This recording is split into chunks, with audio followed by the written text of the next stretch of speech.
പലപ്പോഴും പറയാറുണ്ട് ഈ ഷുഗർ ആയതുകൊണ്ട് ഞാൻ ചോറ് മാറ്റി ചപ്പാത്തി ആക്കി എന്ന് പറയാറുണ്ട്. എൻ്റെ അർത്ഥം അതിന് പ്രത്യേകിച്ച് വലിയ മെച്ചമൊന്നുമില്ല. കഴിഞ്ഞ ഒരു 6 മാസമായിട്ട് അരിഭക്ഷണം അങ്ങനെ അധികം കഴിക്കാറില്ല. ഞാൻ ചോറ് കഴിച്ചിട്ടേയില്ല ഒരു 6 മാസമായിട്ട്. അതങ്ങ് ഞാൻ സ്റ്റോപ്പ് ചെയ്തേച്ച് ഈ ഒരു രീതിയിലേക്ക് ഡയറ്റ് വന്നപ്പോഴത്തേനും എനിക്ക് നല്ല എനർജിയായി. ഇത് എൻ്റെ ഒരു എക്സ്പീരിയൻസ് ആണ്, അല്ലാതെ ഞാനിങ്ങനെ ഒരു ബുക്കിൽ പഠിച്ചു, കോളേജിൽ പോയി പഠിച്ചു എന്നുള്ളതല്ല. കാരണം ആ ടെക്സ്റ്റ് ബുക്കുകളിൽ അങ്ങനെ ഇല്ല, മെഡിക്കൽ ടെക്സ്റ്റിൽ അങ്ങനെ ഇല്ല.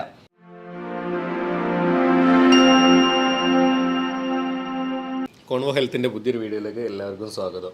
നമ്മളുടെ കൂടെ ഇന്ന് കേരളത്തിലെ തന്നെ ഏറ്റവും സോഷ്യൽ മീഡിയയിൽ കൂടുതലായിട്ട് ഹെൽത്ത് ടോപ്പിക്സിലൊക്കെ ഡിസ്കഷൻ ചെയ്തുകൊണ്ടിരിക്കുന്നതാണ് ഡോക്ടർ മനോജ് ജോൺസൺ സാറാണ് നമ്മളുടെ കൂടെ ഉള്ളത്. അപ്പോൾ സാറോട് നമുക്ക് അല്പം കാര്യങ്ങൾ ചോദിച്ചിട്ട് ഡിസ്കഷൻ ആരംഭിക്കാം. മെയിനായിട്ട് സാറോട് ഞാൻ ചോദിക്കുന്നത്, സാറ് മെയിനായിട്ട് ലൈഫ് സ്റ്റൈൽ ഡിസീസുകളിലാണ് കൂടുതലായിട്ട് അഡ്രസ്സ് ചെയ്യാറുള്ളത്. അപ്പോൾ അതുകൊണ്ട് തന്നെ ലൈഫ് സ്റ്റൈൽ ഡിസീസുകളിൽ പൊതുവിൽ സാറ് ഏറ്റവും കൂടുതൽ കണ്ടുവരുന്നത് ഇവിടെ കേരളത്തിൽ സമൂഹത്തിൽ കൂടുതലായിട്ട് കണ്ടുവരുന്നത് എന്ത് ടൈപ്പ് ഓഫ് ഡിസീസസ് ഒക്കെയാണ്? ഇപ്പോൾ ലൈഫ് സ്റ്റൈൽ ഡിസീസ് ഏറ്റവും കോമൺ ആയിട്ട് നമ്മുടെ എല്ലാ സ്ഥലങ്ങളിലും ഉണ്ട്, എന്നാലും കേരളത്തിൽ കുറച്ച് കൂടുതലാണ്. കാരണം എന്ന് വെച്ചാൽ ലൈഫ് സ്റ്റൈൽ ഡിസീസ് എന്ന് പറയുമ്പോൾ നമ്മുടേത് ജീവിതശൈലിയായിട്ട് ബന്ധപ്പെട്ട പ്രശ്നങ്ങൾ. അതിൽ പ്രമേഹം വളരെ കോമൺ ആയിട്ടുള്ളൊരു കാര്യമാണ്.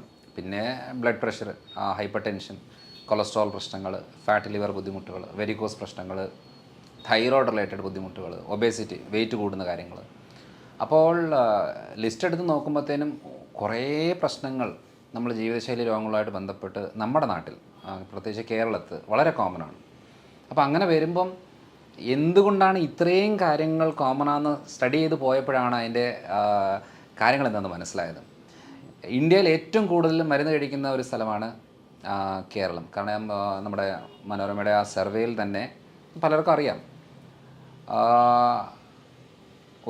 ഒരു വ്യക്തി എന്ന് വെച്ചാൽ ഒരു സ്റ്റേറ്റിൽ 100-150 രൂപയാണ് ഒരു മാസം, അല്ലെങ്കിൽ ഒരു മാസം മരുന്നിന് വേണ്ടി ചിലവാക്കുന്ന സ്ഥലത്ത് കേരളത്തിൽ 2500 ചില്ലറ രൂപയാണ് ഒരാൾ ഒരു മാസം മരുന്നിന് വേണ്ടി ചിലവാക്കുന്നത്. അപ്പോൾ ഈ സർവേയിൽ നമുക്ക് മനസ്സിലാകുന്ന ഒരു കാര്യം എന്താണെന്ന് വെച്ചാൽ ഏറ്റവും കൂടുതൽ ആളുകൾ ഹെൽത്ത് കോൺഷ്യസ് ആണ് കേരളത്തിൽ. പക്ഷേ ആ ട്രാക്ക് ഒന്ന് മാറിപ്പോയി, അത്രേ ഉള്ളൂ. കാരണം ജീവിതശൈലി രോഗങ്ങൾക്കും മരുന്ന് കഴിച്ചാൽ ശരിയാകും എന്നുള്ള ഒരു തെറ്റിദ്ധാരണ വരുമ്പോഴാണ് ഈ മരുന്നുകളുടെ എണ്ണം കൂടുന്നത്. കാരണം എന്താണ്, നമ്മളൊരു വെയിറ്റ് കൂടുന്നു, അല്ലെന്നുണ്ടെങ്കിൽ ശ്വാസം മുട്ടലുണ്ടാകുന്നു, കൊളസ്ട്രോൾ കൂടുന്നു, ഫാറ്റ് ലിവർ വരുന്നു, ഷുഗറിൽ ചെറിയ വേരിയേഷൻ വരുന്നു, യൂറിക് ആസിഡ് കൂടുന്നു എന്നൊക്കെ പറയുന്ന ചേഞ്ചസ് വരുമ്പോഴേ നമ്മൾ ആദ്യം ഫോക്കസ് ചെയ്യുന്നത് ചെറിയ അളവിൽ ഷുഗർ കൂടിയല്ലോ ഉടനെ ഒരു മരുന്ന് കഴിക്കാം എന്നുള്ളതാണ്. പക്ഷേ അത് ഫുഡിൽ മാറ്റം വരുത്തി എക്സസൈസ് കറക്റ്റായിട്ട് ചെയ്തേച്ച് കുറയ്ക്കുക എന്നുള്ള മെത്തഡിനെക്കാട്ടിലും എളുപ്പപ്പണിയായിട്ട് നമ്മൾ ഒരു മരുന്ന് കഴിച്ചാൽ റെഡിയാകും എന്നുള്ളത് വിശ്വസിക്കുമ്പോഴാണ് ഏറ്റവും കൂടുതൽ തെറ്റ് വരുന്നത്. അതാണ് കേരളത്തിൽ ഏറ്റവും കൂടുതൽ കണ്ടുവരുന്നൊരു കാര്യം എന്ന് വെച്ചാൽ നമ്മളെല്ലാവരും എളുപ്പപ്പണിയിലെ ആൾക്കാരാണ്. നമുക്ക് ഭക്ഷണം ശ്രദ്ധിക്കാനോ അല്ലെങ്കിൽ ലൈഫ് സ്റ്റൈൽ നോക്കാനോ ഒന്നും പറ്റത്തില്ല. പക്ഷേ ഒരു ഈസി ആയിട്ട് ഒരു ഗുളികയോ ഒരു കഷായമോ ഒരു മരുന്നോ സിറപ്പോ ഇഞ്ചക്ഷനോ എന്തെങ്കിലും ഉണ്ടെങ്കിൽ അത് ഞാൻ നോക്കിക്കോളാം, അല്ലാതെ എനിക്ക് വേറെ കാര്യങ്ങൾ പറ്റുന്നില്ല എന്ന് വരുന്നതാണ് നമ്മുടെ കേരളത്തിലെ ഏറ്റവും വലിയൊരു പ്രശ്നം. പക്ഷേ ഒരു പ്രത്യേകത എന്താണെന്ന് വെച്ചാൽ ഈ ചികിത്സയോ മരുന്നോ ആശുപത്രികളോ ഡോക്ടർമാരോ മാറി മാറി ചെയ്തെങ്കിലും ഈ പ്രശ്നങ്ങൾ മാറുന്നില്ല. ഓരോ ദിവസവും പുതിയ പുതിയ രോഗങ്ങൾ, പുതിയ പുതിയ പ്രശ്നങ്ങൾ വന്നുകൊണ്ടിരിക്കുകയാണ്. വളരെ സിമ്പിളായിട്ടുള്ള എക്സാമ്പിൾ ഞാൻ പറയാം. ഇപ്പോൾ പ്രമേഹമുള്ള ഒരാൾ നമുക്ക് ഒരു ഹോസ്പിറ്റലിൽ പോകുന്നു, അതിനുള്ള മരുന്ന് കൊടുക്കുന്നു. 2 മാസം കഴിയുമ്പോഴത്തേനും അവർക്ക് വേറെ ഒരു പ്രശ്നം, അതല്ലെങ്കിൽ ഷുഗർ കൺട്രോൾ നിൽക്കുന്നില്ല. അപ്പോൾ എന്തായി, ഒരു ഗുളികയുടെ കൂടെ വേറൊരു ഗുളികയും കൂടെ ആഡ് ചെയ്തിട്ടാണ് കൊടുക്കുന്നത്. അപ്പോൾ അങ്ങനെ പോകുന്ന സമയത്തും പറയുന്ന കാര്യം എന്താ, കുഴപ്പമില്ല, നിങ്ങളൊന്നും പേടിക്കേണ്ട, നമ്മളിത് ഈ ഒരു ഡോസ് കൂട്ടുക ശരിയാകും. ഇങ്ങനെ 3-4 മരുന്നുകൾ കഴിഞ്ഞേച്ച് ഇൻസുലിനിലേക്ക് കയറി വന്നു കഴിയുമ്പോൾ ഒരു നേരം മതി എന്ന് പറഞ്ഞ് തുടങ്ങിയിട്ട് 2-3 തവണ ഡോസുകൾ ഇങ്ങനെ കൂട്ടിക്കൂട്ടി പോകുമ്പോൾ ജീവിതശൈലി രോഗങ്ങളുള്ള ഒരാൾ ജീവിതശൈലി മാത്രം ഫോക്കസ് ചെയ്യാതെ മരുന്നുകളിലേക്ക് വരുമ്പോൾ, അല്ലെങ്കിൽ ഭക്ഷണം ശ്രദ്ധിക്കാതെ മരുന്നുകളിലേക്ക് വരുമ്പോൾ ഡാമേജ് കൂടും. ശ്രദ്ധിച്ചിട്ടുണ്ടോ? ഷുഗറുള്ള ആളുകൾക്ക് ഷുഗർ കൺട്രോളായിരിക്കും, കാരണം എന്താ, മരുന്നെടുക്കുന്നു. പക്ഷേ കാലിന് പുകച്ചിൽ, മരവിപ്പ്, മസിൽ കയറ്റ പ്രശ്നങ്ങൾ, കാഴ്ച മങ്ങി വരുന്ന ബുദ്ധിമുട്ടുകൾ, ചില ആളുകളുടെ ഷോൾഡർ സ്റ്റിഫായിരിക്കും. ചിലപ്പം എന്തെങ്കിലും ജോലി ചെയ്യുന്നതിൻ്റെ ഭാഗമായിട്ട് ഭയങ്കരമായിട്ടും വേദന തുടങ്ങും, കൈ പൊങ്ങാൻ പറ്റാത്തൊരവസ്ഥ വരും. ഭൂരിഭാഗം ആളുകളിലും സംഭവിക്കുന്ന പുരുഷന്മാരിൽ ഉദ്ധാരണക്കുറവുണ്ടാകും.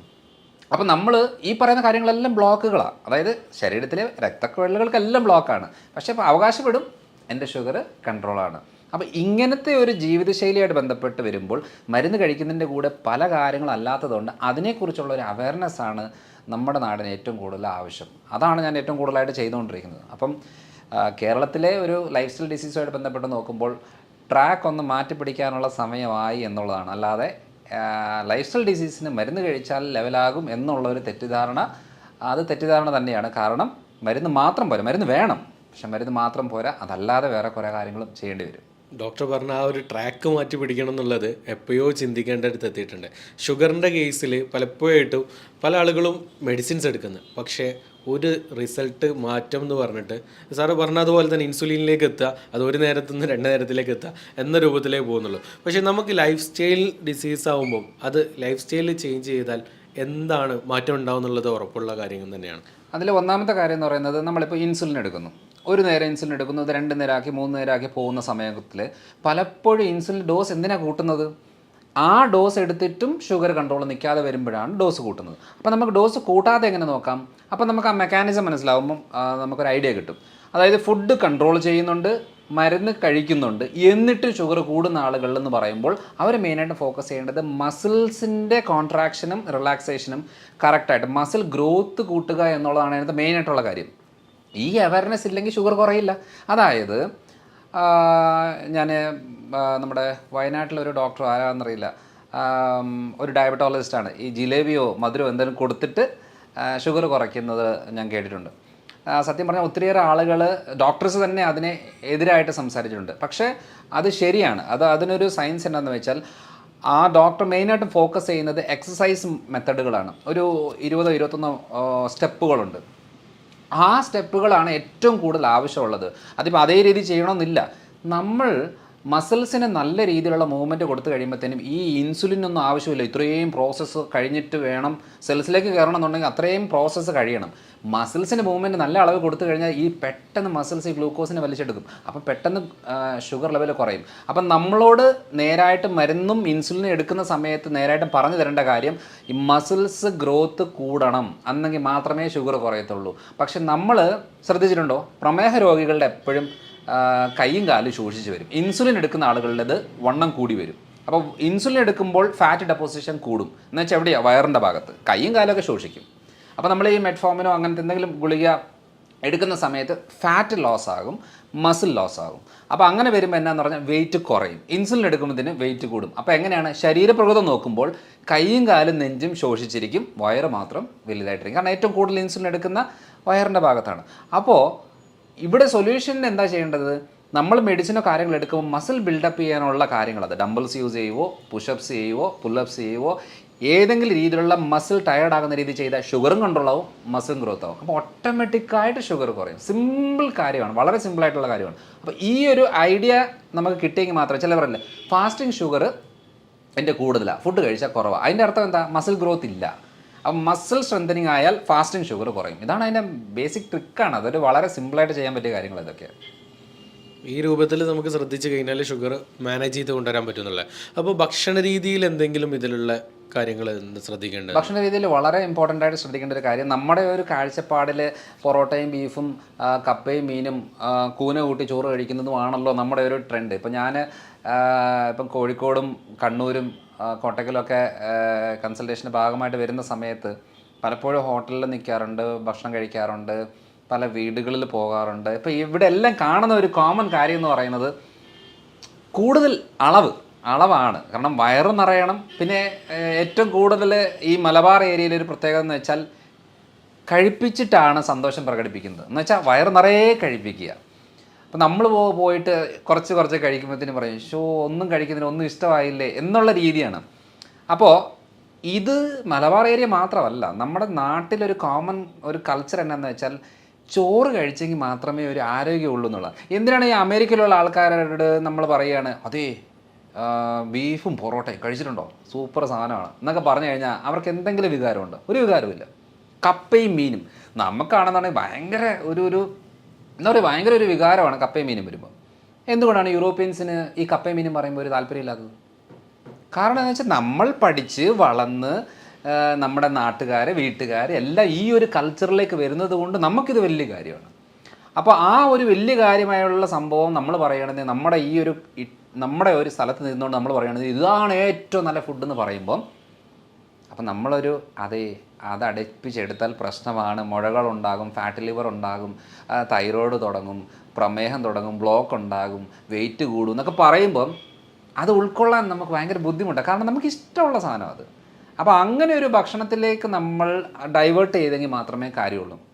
ഇപ്പം ഒരു ഭക്ഷണം നമ്മൾ കഴിക്കുമ്പോൾ രാവിലെ നമുക്ക് ഇഡ്ഡലി, ദോശ, പുട്ട് ആണല്ലോ കോമൺ ആയിട്ട് നമ്മുടെ ഡയറ്റിലൊക്കെ വരുന്നത്. അതേപോലെ ഉച്ചയ്ക്ക് ചോറ്, കറികളൊക്കെ ആയിട്ട്, രാത്രിയിൽ ചിലപ്പോൾ ചപ്പാത്തിയോ പൊറോട്ടയോ അല്ലെന്നുണ്ടെങ്കിൽ അങ്ങനെ എന്തെങ്കിലുമൊക്കെ ആയിട്ട്. അപ്പോൾ അങ്ങനെ പല ടൈപ്പ്. അപ്പോൾ ഏറ്റവും കൂടുതൽ ഇപ്പം കണ്ടുവരുന്നത് നമ്മുടെ കുഴിമന്തി, ബിരിയാണി ഐറ്റംസ്, നമ്മുടെ ബാർബിക്യൂ, അൽഫാം രീതികൾ, ഇതൊക്കെയാണ് കോമൺ ആയിട്ട് വരുന്നത്. അപ്പം നമ്മൾ നോക്കുമ്പം ഇപ്പോൾ ഫോർ എക്സാമ്പിൾ നമ്മളിപ്പോൾ ഒരു ബാർബിക്യൂ കഴിക്കുകയാണ് അല്ലെങ്കിൽ അൽഫാം കഴിക്കുകയാണ്. അൽഫാം കഴിക്കുന്ന സമയത്ത് സാലഡ് കൂട്ടിയാണ് കഴിക്കുന്നതെങ്കിൽ ഷുഗർ കൂടത്തേയില്ല, സേഫാണ്. പക്ഷേ അൽഫാം കഴിക്കുന്ന സമയത്ത് നമ്മൾ ഈ കുബൂസും പൊറോട്ടയും ചപ്പാത്തിയും ആണ് കഴിക്കുന്നതെങ്കിൽ ഷുഗർ പെട്ടെന്ന് കൂടും. അപ്പോൾ നമുക്ക് ഷുഗറുള്ള ആളുകൾക്ക് ഏറ്റവും കുറവ് ഷുഗറായിട്ട് ഫുഡിലുള്ളത് വെജിറ്റബിൾസ്, പച്ചക്കറികളാണ്, ഇലക്കറികൾ. പിന്നെയുള്ളത് നോൺ വെജ് ഐറ്റംസ്, ഇറച്ചി, മീൻ, മുട്ട ഐറ്റംസ്. ഇതൊക്കെ എന്ന് പറയുന്നത് 30-40% ഉള്ളിലാണ് ഗ്ലൂക്കോസ് ലെവലൊക്കെ ഉള്ളത്. പിന്നെ നമുക്ക് പഴവർഗ്ഗങ്ങളിൽ നമ്മൾ ഏറ്റവും കൂടുതൽ തെറ്റിദ്ധാരണ എന്ന് പറഞ്ഞാൽ ഷുഗറുള്ള രോഗികൾക്ക് ഈ പഴങ്ങൾ അത്ര നല്ലതല്ല എന്ന രീതിയിൽ. ശരിയാണ്, നമുക്ക് ഏറ്റവും കൂടുതൽ എന്താ പറയുക, ചക്കപ്പഴം, മാങ്ങപ്പഴം, ഏത്തപ്പഴം, നല്ല പഴുത്ത ഏത്തപ്പഴം എന്നൊക്കെ പറയുന്നത് ഷുഗർ കൂട്ടാനുള്ള ഫ്രൂട്ട്സാണ്. പക്ഷേ പപ്പായ, പേരയ്ക്ക, apple, mosambi, orange, Musk melon എന്നൊക്കെ പറയുന്ന പല ടൈപ്പ് ഫ്രൂട്ട്സ്, ചെറുപഴം, ഇതൊക്കെ എന്ന് പറയുന്നത് ഷുഗർ രോഗികൾ നിർബന്ധമായിട്ടും കഴിക്കണം. കാരണം പ്രമേഹമുള്ള ആളുകളിൽ ഏറ്റവും കൂടുതൽ ഡാമേജ് വരുന്നത് ഹാർട്ട് റിലേറ്റഡ് ബ്ലോക്കുമായിട്ട് ബന്ധപ്പെട്ടോ അറ്റാക്കോ സ്ട്രോക്കോ ആണ് അവരുടെ കോംപ്ലിക്കേഷൻ മെയിനായിട്ട്, അല്ലെങ്കിൽ കിഡ്നി റിലേറ്റഡ്. അപ്പോൾ ഈ അറ്റാക്കും സ്ട്രോക്കും ഒക്കെ നമുക്ക് പ്രിവെൻറ്റ് ചെയ്യണമെന്നുണ്ടെങ്കിൽ നമുക്ക് നല്ല ആൻറ്റി ഓക്സിഡൻസ് വേണം. അപ്പം വൈറ്റമിൻസ്, മിനറൽസ് കൂടുതലുള്ളത് പഴവർഗ്ഗങ്ങളിലാണ്. അപ്പം എന്താ ഷുഗർ കൂടുമെന്ന് പറഞ്ഞാൽ ഇത് മാറ്റി വെച്ചിട്ട് നോർമലായിട്ടുള്ള കാര്യങ്ങൾ എടുക്കുമ്പോൾ എന്നാ സംഭവിക്കുന്നത് വെച്ചാൽ ഹാർട്ട് റിലേറ്റഡ് ആയിട്ടുള്ള, ബ്ലഡ് വെസൽ റിലേറ്റഡ് ആയിട്ടുള്ള പ്രശ്നങ്ങൾ തുടങ്ങും. അതുകൊണ്ട് ഇങ്ങനത്തെ ഫുഡ് ഉൾപ്പെടുത്തണം സത്യം പറഞ്ഞാൽ. അപ്പോൾ എന്താ ചെയ്യേണ്ടത്, മെയിൻ ഫുഡ് ഈ നല്ല പഴുത്ത ചക്ക കഴിക്കാതിരിക്കുകയാണ് നല്ലത്. പച്ച ചക്ക, നമ്മൾ ചക്ക വേവിച്ചൊക്കെ കഴിക്കത്തില്ലേ, അത് ഓക്കെയാണ്. അതേപോലെ മാങ്ങ, പച്ചമാങ്ങയായിട്ട് ഉൾപ്പെടുത്താം. കൂടുതൽ പഴിക്കുന്നതനുസരിച്ച് ഷുഗർ കൂടുന്നൊരു സാഹചര്യം വരും. അപ്പം ഇതൊരു 40-50% ഷുഗർ ലെവൽ ഉള്ളതാണ്. പിന്നെയുള്ള ഒരു 50-60% ഷുഗർ ലെവൽ ഉള്ളത് പയറുപരിപ്പ് വർഗ്ഗങ്ങൾ, അതായത് ചെറുപയർ, വൻപയർ, കടല, മുതിര, ഉഴുന്ന്, പരിപ്പ്, അങ്ങനത്തെ കുറേ പയറുപരിപ്പ് വർഗ്ഗങ്ങളിലാണ് ഒരു 50-60% ഗ്ലൂക്കോസ് ലെവലുണ്ട്. അപ്പം കമ്പാരിറ്റീവ്ലി വെജിറ്റേറിയൻസിന് നമുക്ക് ബെറ്ററായിട്ട് പറയുന്നത് പനീർ, മഷ്റൂം, ഈ സാധനങ്ങൾക്കൊക്കെ, ഈ ഭക്ഷണങ്ങളിലൊക്കെ നമുക്ക് ഷുഗർ ലെവൽ അധികമില്ല. ഇതൊരു 10-20-30% നിൽക്കുന്ന കാര്യങ്ങളാണ്. അപ്പോൾ 50% ഉള്ളിൽ നിൽക്കുന്ന ഭക്ഷണങ്ങളെ കുറച്ച് അളവ് കൂട്ടുക. ഇനി 50% നിന്ന് കൂടുതലുള്ള ഭക്ഷണങ്ങളുണ്ട്. ഇപ്പോൾ ഓട്സ് ഒരു 60, 65, 70 ആ റേഞ്ചിലാണ് ഓട്സിനകത്ത് ഗ്ലൂക്കോസ് ലെവൽ വരുന്നത്. ഒരു 70-75 വരെ മില്ലറ്റ്സ്, നമ്മുടെ റാഗി, തിന, ചാമ എന്നൊക്കെ പറയുന്ന ഇതിലെല്ലാം വരും. പിന്നെ ഒരു 75-80 ഉള്ളിലാണ് അരി, ഗോതമ്പൊക്കെ വരുന്നത്. കാരണം പലപ്പോഴും പറയാറുണ്ട് ഈ ഷുഗർ ആയതുകൊണ്ട് ഞാൻ ചോറ് മാറ്റി ചപ്പാത്തി ആക്കി എന്ന് പറയാറുണ്ട്. എൻ്റെ അർത്ഥം അതിന് പ്രത്യേകിച്ച് വലിയ മെച്ചമൊന്നുമില്ല. 3 ചപ്പാത്തി കഴിക്കുന്നതും 2 തവി ചോറ് കഴിക്കുന്നതൊക്കെ ഏകദേശം സെയിമാണ്. കാരണം ഇതിൻ്റെ കണ്ടൻറ്റ് ഏകദേശം സെയിം ഒക്കെ തന്നെയാണ്. ഒരു ചപ്പാത്തിയിൽ ഒതുക്കുമായിരുന്നെങ്കിൽ ശരിയായിരുന്നു നമ്മൾ പറയാം. അത് പിന്നെ ചോറ് കുറച്ചാലും ഓക്കെയാണ്, ചപ്പാത്തി തന്നെ കഴിക്കണം നിർബന്ധമില്ല. അപ്പോൾ ഈ ഒരു അളവിലാണ്. പിന്നെ ഒരു 80% ഉള്ളത് ഈ കിഴങ്ങ് വർഗ്ഗങ്ങളിലാണ്. ഈ പ്രത്യേകിച്ചും ഈ കപ്പ, നമ്മുടെ കോട്ടയം പാല ഭാഗത്തൊക്കെ കപ്പ എന്ന് പറയുന്നത്. അപ്പോൾ ഈ ടപ്പിയോക്ക കപ്പ എന്ന് പറയുന്നത് ഹൈ ഷുഗർ കണ്ടൻറ്റാണ്. പിന്നെ ചേമ്പ്, ചേന, കാച്ചിൽ എന്നൊക്കെ പറയുന്നത് കപ്പയുടെ അത്രയില്ല, പക്ഷേ കമ്പാരിറ്റീവ് ബെറ്ററാണ്. പക്ഷേ കിഴങ്ങ് വർഗ്ഗങ്ങളിൽ ഏറ്റവും നല്ല ഒരു ഭക്ഷണം എന്ന് പറയുന്നത്, നമ്മൾ ഏറ്റവും കൂടുതൽ പ്രൊമോട്ട് ചെയ്യുന്നൊരു കാര്യം എന്ന് പറയുന്നത് മധുരക്കിഴങ്ങാണ്. മധുരക്കിഴങ്ങ് നമ്മുടെ ഈ പറയുന്ന കഴിക്കുമ്പോൾ ചെറിയൊരു മധുരം തോന്നുമെന്നുണ്ടെങ്കിലും ഈ കപ്പയുടെ അത്രയും ഡേഞ്ചർ അല്ല.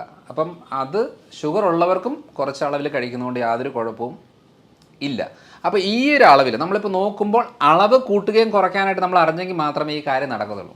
അപ്പോൾ ആ ഒരു രീതി വന്നെങ്കിൽ നമുക്ക് കുറച്ചുകൂടെ സ്പീഡപ്പായിട്ട് കാര്യങ്ങൾ, അതായത് 50% താഴോട്ടുള്ള ഗ്ലൂക്കോസ് ലെവലുള്ള ഭക്ഷണത്തിനെ കുറച്ച് അളവ് കൂട്ടിയിട്ട് 50% മുകളിലോട്ടുള്ള ഗ്ലൂക്കോസ് ലെവൽ അളവിന് കുറച്ച് കഴിഞ്ഞാൽ ഈസി ആയിട്ട് ഷുഗർ കൺട്രോൾ ചെയ്യാം. ഇതാണ് മെയിനായിട്ടുള്ളത് ഫുഡിനകത്ത്. നമ്മളെ നാട്ടിലുള്ള ജനങ്ങളുടെ ഒരു പൊതുവിലെ കാഴ്ചപ്പാട് എന്ന് പറഞ്ഞാൽ അരിഭക്ഷണമാണല്ലോ, രാവിലെ ആയാലും ഉച്ചയായാലും രാത്രിയായാലും. അപ്പം അത് കുറയ്ക്കുന്നേരം നമ്മൾ ഈ പറഞ്ഞ ബാക്കി ഐറ്റംസ് കൂട്ടിയെടുക്കുകയാണ് ചെയ്യേണ്ടത്. അപ്പോൾ എനർജി ലെവലിൽ അവർക്ക് ബാധിക്കില്ല എന്നുള്ള പൊതുവിലൊരു കാഴ്ചപ്പാട്, അരിഭക്ഷണം കുറച്ചാൽ ക്ഷീണിച്ച് പോകും, കുഴങ്ങിപ്പോവും, കിടന്നു പോകും എന്ന് പറയുന്നൊരു കാഴ്ചപ്പാടുണ്ട്. ഇപ്പം ഞാനൊരു കഴിഞ്ഞ ഒരു 6 മാസമായിട്ട് അരിഭക്ഷണം അങ്ങനെ അധികം കഴിക്കാറില്ല. ഞാൻ ചോറ് കഴിച്ചിട്ടേ ഇല്ല ഒരു 6 മാസമായിട്ട്. അപ്പം അതൊരു തെറ്റിദ്ധാരണയാണ്. ഞാൻ എൻ്റെ ശരീരത്തിൽ ഒരു അപ്ലൈ ചെയ്ത ഒരു മെത്തഡാണിത്. അല്ല, സാർ ഇത്രയായിട്ട് കഴിച്ചിട്ടില്ല എന്നുള്ളത് തന്നെ വലിയ അത്ഭുതമുണ്ട്. കാരണം സാറുടെ ആ ഒരു ബോഡി ഇത് വെച്ച് നോക്കുന്ന നേരം ഭയങ്കര എനർജറ്റിക് ആണ്. ആ എനർജിയാണ് ഞാനിപ്പോൾ പറയാൻ വന്നത്. കാരണം എന്താണെന്ന് വെച്ചാൽ ഞാനൊരു 2 ദോശ കഴിച്ച് കൺസൾട്ടേഷൻ ഇരുന്ന് കഴിഞ്ഞാൽ 11 മണിയാകുമ്പോഴത്തേന് എനിക്ക് വിശപ്പ് തുടങ്ങും. കാരണം എന്ന് വെച്ചാൽ കഴിച്ചു, വയറ് നിറഞ്ഞു, പക്ഷേ 2-2.5 മണിക്കൂർ കൊണ്ട് എനിക്ക് വിശക്കും. അപ്പോൾ വിശന്ന് കഴിഞ്ഞാൽ പിന്നെ എന്തെങ്കിലും കഴിക്കണം, അല്ലാതെ പറ്റത്തില്ല. പക്ഷേ രാവിലെ ഞാനൊരു 1/2 ഏത്തപ്പഴം, ഒരു 2 മുട്ട പുഴുങ്ങിയത്, കുറച്ച് നട്ട്സ്, ഇതാണ് ഞാൻ എൻ്റെ പൊതുവെ രാവിലത്തെ ബ്രേക്ക്ഫാസ്റ്റായിട്ട് ഞാൻ കഴിക്കുന്നത്. ഇത് കഴിച്ചു കഴിഞ്ഞാൽ എനിക്കൊരു 1 മണി 1:30 2 ആയാലും എനിക്ക് ആ എനർജി കിട്ടും. ഈ പറയുന്ന കാര്യങ്ങൾ ഞാൻ ഉച്ചയ്ക്കാണെന്നുണ്ടെങ്കിൽ മെയിനായിട്ടും ഫിഷാണ് മെയിനായിട്ട് കഴിക്കുന്നത്. ഒരു അയലയുടെ സൈസ് ഉണ്ടെങ്കിൽ ഒരു മീൻ, മത്തിയുടെ സൈസ് ചെറിയ സൈസ് ആണെങ്കിൽ 3-4 മീൻ, പിന്നെ അവിയൽ, തോരന്, ഉപ്പേരി, മെഴുക്കോട്ട് ഐറ്റംസ്, ഇതാണ് എൻ്റെ ഉച്ചയ്ക്കത്തെ ഫുഡ്. ഇത് കഴിച്ചേച്ച് ഞാൻ തിരിച്ചു പോയിട്ട് എന്തെങ്കിലും ഒരു മീറ്റിങ്ങിലോ ഫംഗ്ഷനിലോ കൺസൾട്ടേഷനിലോ ഇരുന്ന് കഴിഞ്ഞാൽ എനിക്ക് നല്ല എനർജിയാണ്. ചോറ് കഴിച്ചേച്ച് പോയി ഇരുന്ന് കഴിഞ്ഞാൽ എനിക്ക് തൂങ്ങും. അതായത് എനിക്ക് സംസാരിക്കാൻ വലിയ താല്പര്യം തോന്നത്തില്ല, ഒന്നിനോടൊരു ഉന്മേഷമില്ല. എനിക്ക് എനർജി കിട്ടുന്നത് അത് കഴിക്കാത്ത സമയത്താണെന്ന് തിരിച്ചറിഞ്ഞപ്പോഴാണ് ഞാൻ മനസ്സിലാക്കിയത് വെറുതെ എന്തിനാണ് ഈ സാധനങ്ങളൊക്കെ കഴിക്കേണ്ട ആവശ്യം. അതങ്ങ് ഞാൻ സ്റ്റോപ്പ് ചെയ്തേച്ച് ഈ ഒരു രീതിയിലേക്ക് ഡയറ്റ് വന്നപ്പോഴത്തേനും എനിക്ക് നല്ല എനർജിയായി. അപ്പോൾ ഭൂരിഭാഗം ആൾക്കാർ ഇപ്പോൾ പറഞ്ഞൊരു തെറ്റിദ്ധാരണയുണ്ട്, നമ്മൾ ഈ അരി സാധനമോ അല്ലെങ്കിൽ ഗോതമ്പോ അങ്ങനെ എന്തെങ്കിലും ഒന്നും കഴിച്ചില്ല എന്നുണ്ടെങ്കിൽ ചിലപ്പോൾ ശരീരം ശോഷിച്ച് വരും, മെലിഞ്ഞ് വരും, എനർജി കുറയും, ക്ഷീണം ഉണ്ടാകും എന്നുള്ളതോട് അതൊന്നും ഒരു സത്യമാണ്. നമുക്ക് ആവശ്യം, അതായത് നമുക്ക് ഗ്ലൂക്കോസ് ആവശ്യമാണ്. ഈ ഗ്ലൂക്കോസ് ആവശ്യം എന്ന് പറയുമ്പോൾ അരിയുടെ രൂപത്തിൽ തന്നെ ഗ്ലൂക്കോസ് കഴിക്കണമെന്ന് ഒരു നിർബന്ധമില്ല. ഇപ്പോൾ ഞാൻ ഉച്ചയ്ക്ക് ചിലപ്പോൾ ഈ വാഴയ്ക്ക ചെറുതായിട്ട് ഇതാക്കി തേങ്ങയൊക്കെ ഇട്ട് ഒരു അവിയൽ ഫോമിലാക്കി കഴിക്കും. അതേപോലെ വാഴക്കൂമ്പ്, ചുണ്ടെന്നൊക്കെ പറയില്ലേ, വാഴക്കൂമ്പും വൻപയറും മിക്സ് ചെയ്തിട്ട് തോരനാക്കി കഴിക്കും. ഇതിനകത്തെല്ലാം കാർബോഹൈഡ്രേറ്റ് ഉണ്ട്. 80% ഇല്ല, 60% ഉള്ളു എന്നുള്ളതേ ഉള്ളൂ. അതായത് നമുക്ക് കിട്ടേണ്ട എനർജി കിട്ടി, ഈ രൂപത്തിൽ തന്നെ കിട്ടണമെന്ന് വാശി പിടിക്കുമ്പോൾ മാത്രമേ നമുക്ക് ഈ പ്രശ്നമുള്ളൂ. അപ്പോൾ ആ ഒരു രീതിയിൽ നമുക്ക് മനസ്സിലാക്കി കഴിഞ്ഞാൽ മാത്രമേ എങ്ങനെ ഇതിനെ മാനേജ് ചെയ്യണം. അതുകൊണ്ട് വണ്ണം കുറയും, സത്യം പറഞ്ഞാൽ വണ്ണം കുറയും. ഈ ഗ്രെയിൻസ് കട്ട് ചെയ്താൽ വണ്ണം കുറയും. എനിക്ക് 2 കിലോ കുറഞ്ഞു, ഇപ്പം ഞാൻ 4 കിലോ കൂടി. കാരണം വേറെ ഒന്നുമല്ല, പ്രോട്ടീനും ഫാറ്റും വൈറ്റമിൻസും മിനറൽസും ബോഡിയിലേക്ക് സപ്ലൈ ചെയ്തു, കാർബോഹൈഡ്രേറ്റ് കുറച്ചു. ഇതാണ് ഞാൻ ചെയ്തത്. ചെയ്തിട്ട് എന്തായി, ഞാൻ ഫിസിക്കൽ വർക്കൗട്ട് ചെയ്യാൻ തുടങ്ങി. അതായത് ഒരു ദിവസം ഞാനൊരു 3/4 മണിക്കൂർ ജിം വർക്കൗട്ടുകൾ വീട്ടിൽ തന്നെ, അല്ലാതെ ജിമ്മിൽ പോയിട്ട് നമ്മൾ ഇതുണ്ട്, കുറച്ച് പുഷപ്സ്, ഡംബിൾസ് ചെയ്യുന്നത്, അതേപോലെ കുറച്ച് സ്ട്രെച്ചിങ് കാര്യങ്ങൾ, ബെഞ്ച് പ്രസ്, അങ്ങനത്തെ 3-4 കാര്യങ്ങൾ ഞാൻ ഒരു 3/4 മണിക്കൂർ കൊണ്ട് ചെയ്തു വന്നു. അന്നേരം എന്താ സംഭവിക്കുന്നത് വെച്ചാൽ മസിൽ കുറച്ച് ഗ്രോത്ത് ആകാൻ തുടങ്ങി. നമ്മളെപ്പോഴാണ് ഭക്ഷണം നിയന്ത്രിച്ച് മസിലിന് വർക്കൗട്ട് കൊടുത്തില്ലെന്നുണ്ടെങ്കിൽ എന്താ സംഭവിക്കുന്നത്, നമ്മൾ മെലിഞ്ഞ് ശോഷിച്ച് വണ്ണം കുറഞ്ഞ് വരും, ക്ഷീണം ഉണ്ടാവും. നമ്മൾ പ്രോട്ടീനും ഫാറ്റും വൈറ്റമിൻസും മിനറൽസും കുറച്ച് കാർബ്സും ഒക്കെ സപ്ലൈ ചെയ്തിട്ട് ഫിസിക്കൽ വർക്കൗട്ട് ഒന്ന് കൂട്ടിക്കഴിഞ്ഞാൽ ബോഡി നമുക്ക് മെയിൻറ്റെയിൻ ചെയ്യാൻ പറ്റും. ഇല്ലെങ്കിൽ എന്നാ സംഭവിക്കുന്നത് വെച്ചാൽ, ഇപ്പം കോമണായിട്ട് പറയുന്ന പോലെ ഇതൊന്നും കഴിച്ചില്ലെന്നുണ്ടെങ്കിൽ ഭക്ഷണമായിട്ട് കൂട്ടത്തേ ഇല്ല. പലപ്പോഴും കൺസൾട്ടേഷൻ വരുമ്പം 2 ആഴ്ച കഴിഞ്ഞ് വരുമ്പം നമ്മൾ ചോദിക്കും, എന്നാ ഉണ്ട്, നല്ല മാറ്റമുണ്ട്, കുഴപ്പമൊന്നുമില്ല, പിന്നെ ഞാൻ ഭക്ഷണം ഒന്നും ഇല്ല, ഞാൻ പട്ടിണിയാണ് ശരിക്കും പറയാം. അപ്പോൾ ഞാൻ ചോദിക്കും, രാവിലെ എന്താ കഴിക്കുന്നത്? രാവിലെ ഡോക്ടർ പറഞ്ഞ പോലെ കുറച്ച് ഏത്തപ്പഴം കുറച്ച് കഴിക്കും, കുറച്ച് മുട്ട ഓംലെറ്റ് ആക്കി കഴിക്കും എന്നൊക്കെ പറയും. ഓ ശരി. 11 മണിക്കോ 11 മണിക്കോ ഒരു പേരയ്ക്കോ അങ്ങനെ എന്തെങ്കിലും കഴിക്കും. ഉച്ചയ്ക്ക് കുറച്ച് മീനും കറികളൊക്കെ ആയിട്ട് കഴിക്കും. രാത്രി ഞാൻ സൂപ്പും വെജിറ്റബിൾസോ അല്ലെങ്കിൽ കുറച്ച് ചിക്കനോ അങ്ങനെ എന്തെങ്കിലും ആയിരിക്കും കഴിക്കുന്നത്. അപ്പോൾ ഞാൻ ചോദിച്ചു, നിങ്ങൾ പട്ടിണിയാന്ന് പറഞ്ഞതോ? അല്ല, ചോറ് ഇല്ലല്ലോ, ചോറ് ഞാൻ ഇപ്പം 15 ദിവസമായിട്ട് ചോറ് കഴിക്കാതെ. അത് നമ്മളെ മലയാളികൾക്കുള്ള വേറൊരു സംഭവമാണ്. നേരത്തെ മരുന്നില്ല എന്ന് പറഞ്ഞാൽ അസുഖം മാറില്ല എന്ന് ചിന്തിക്കുന്നത് പോലെ അരിഭക്ഷണം ഇല്ലെങ്കിൽ ഭക്ഷണം ഇല്ല, അത് പട്ടിണിയാന്നാ. അപ്പോൾ അങ്ങനെ വരുമ്പോൾ എന്താണെന്ന് വെച്ചാൽ, അപ്പം ഞാൻ ചോദിക്കും, ഇത്രയും കാര്യങ്ങൾ നിങ്ങൾ കഴിച്ചില്ലേ, എന്നിട്ട് നിങ്ങളുടെ ഷുഗർ എങ്ങനെയുണ്ട്? ഷുഗറൊക്കെ കൺട്രോളായി. ക്ഷീണം എങ്ങനെയുണ്ട്? ക്ഷീണമൊന്നുമില്ല, ഇപ്പം നല്ല ഇതായി. നീരും വേദനയൊക്കെയോ അതൊക്കെ മാറി, നല്ല മാറ്റമുണ്ട്. ഗ്യാസിൻ്റെ പ്രശ്നമൊക്കെയോ അത് 2ാമത്തെ ദിവസം തന്നെ ക്ലിയറായി. ഇത്രയും മാറ്റങ്ങൾ വന്നിട്ട് നിങ്ങൾ പിന്നെ എന്തിനാണ് ഈ നഷ്ടബോധത്തോടെ ചോറ് കഴിക്കുന്നില്ലല്ലോ എന്ന് പറയുന്നത്? ഒരു കാര്യം ചെയ്യും, നിങ്ങൾ ഒരു ദിവസം ഒന്ന് കഴിച്ച് നോക്ക്, എന്നിട്ട് ഈ ബുദ്ധിമുട്ടുകളെല്ലാം 2ാമത് ഉണ്ടാകുന്നുണ്ടോ എന്ന് നോക്ക്.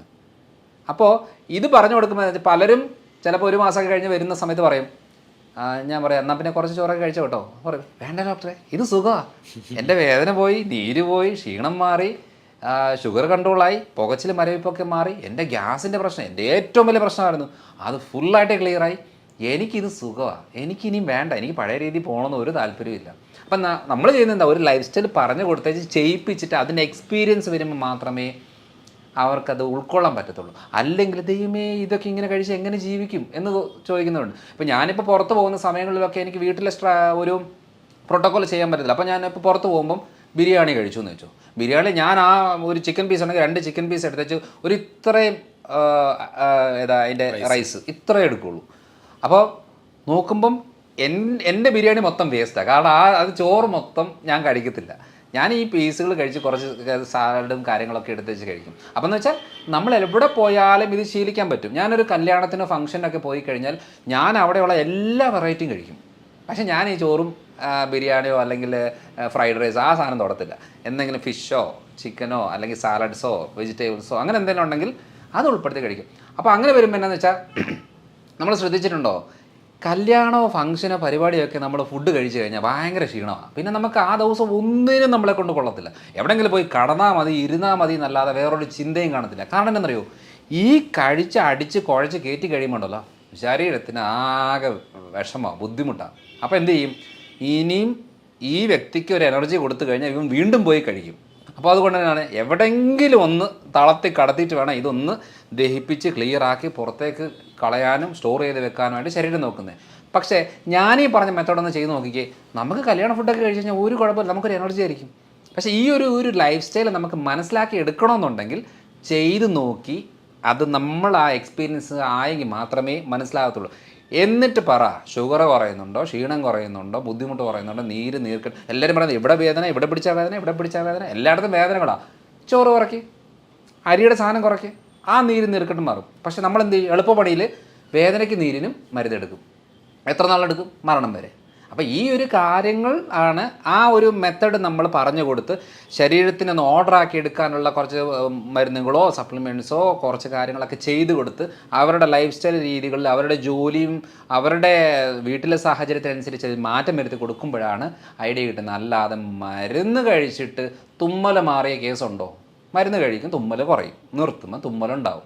ഷുഗറിന് ഗുളിക കഴിച്ച് ഷുഗർ കുറയും, നിർത്തുമ്പം വീണ്ടും കൂടും. തൈറോയിഡിന് ഗുളിക എടുക്കുമ്പോൾ തൈറോയിഡ് കുറയും, നിർത്തുമ്പം വീണ്ടും കൂടും.